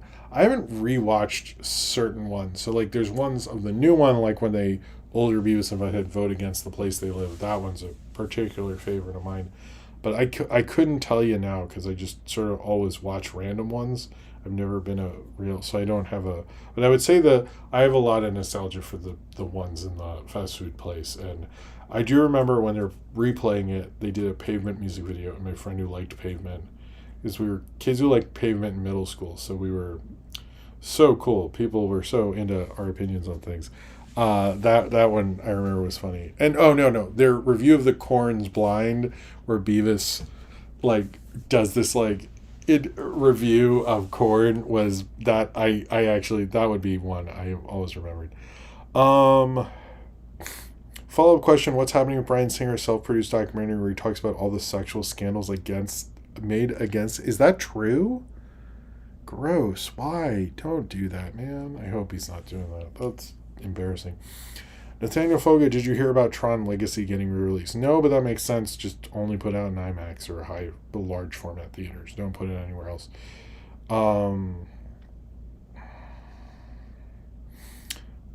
Zane Powers, what's the point of making those special Hollywood ambassadors if they're going to do jack shit? To be honest with you, hearing Marvel left Georgia for good, which we kind of knew was going to happen, and they haven't done anything.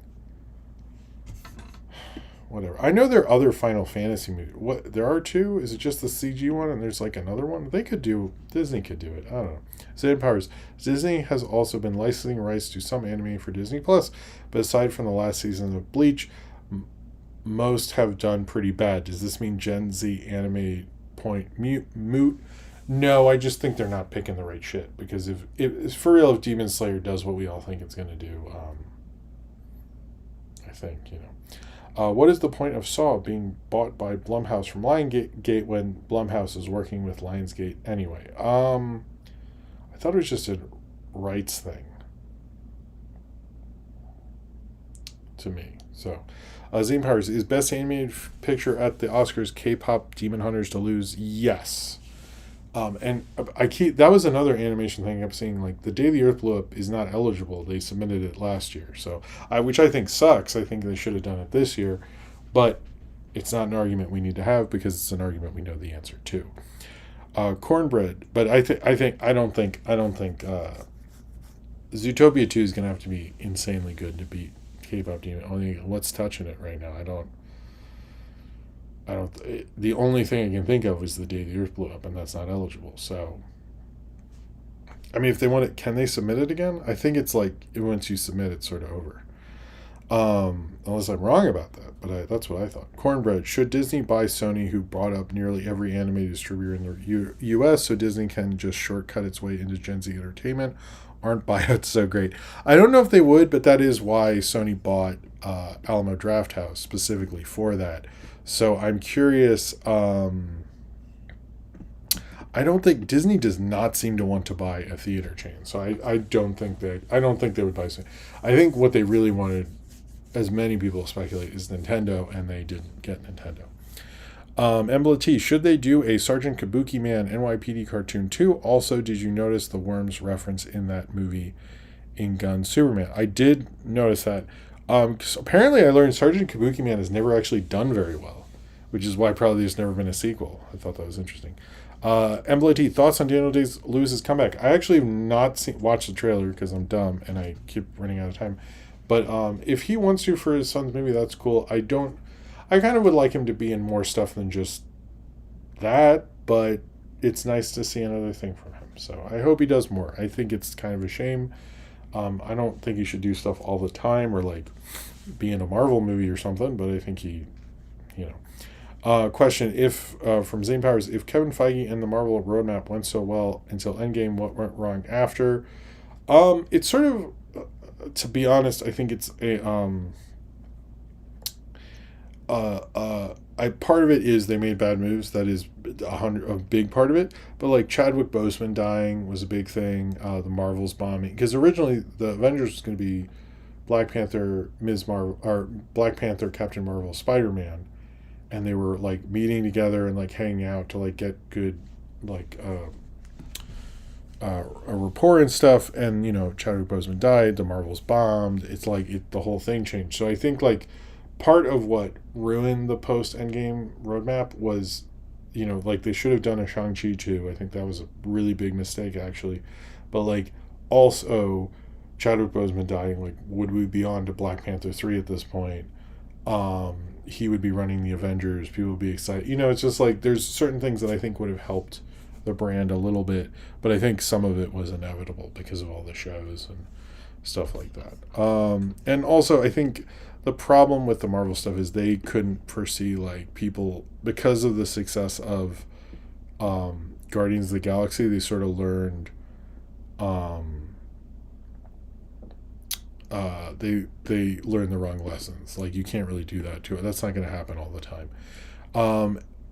Nathaniel Foga, anything you're hoping for in Tron Ares? The soundtrack. That's about it.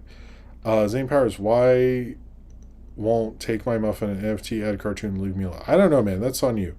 When are you collaborating with Doug Walker? Probably. I mean, I don't think he knows who I am. So, Zane Powers sent me a link that it is happening. That's still gross. Jim, can you bench press 500? I don't want to. Which movie franchise would you cameo in? Spider-Verse. That would be that's my favorite. Cineram. Since I missed the beginning of the show, I need to ask how pumped you are to see Amy Adams play villain in Star. She's playing a villain in Star Wars. I thought Mia Goth was a villain. If she's a villain, that's awesome.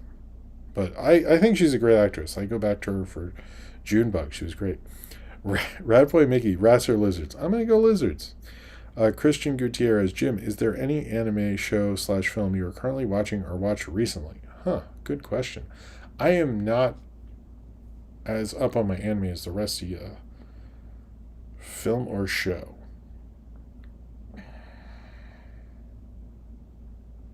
I'm not sure. I don't have a good answer.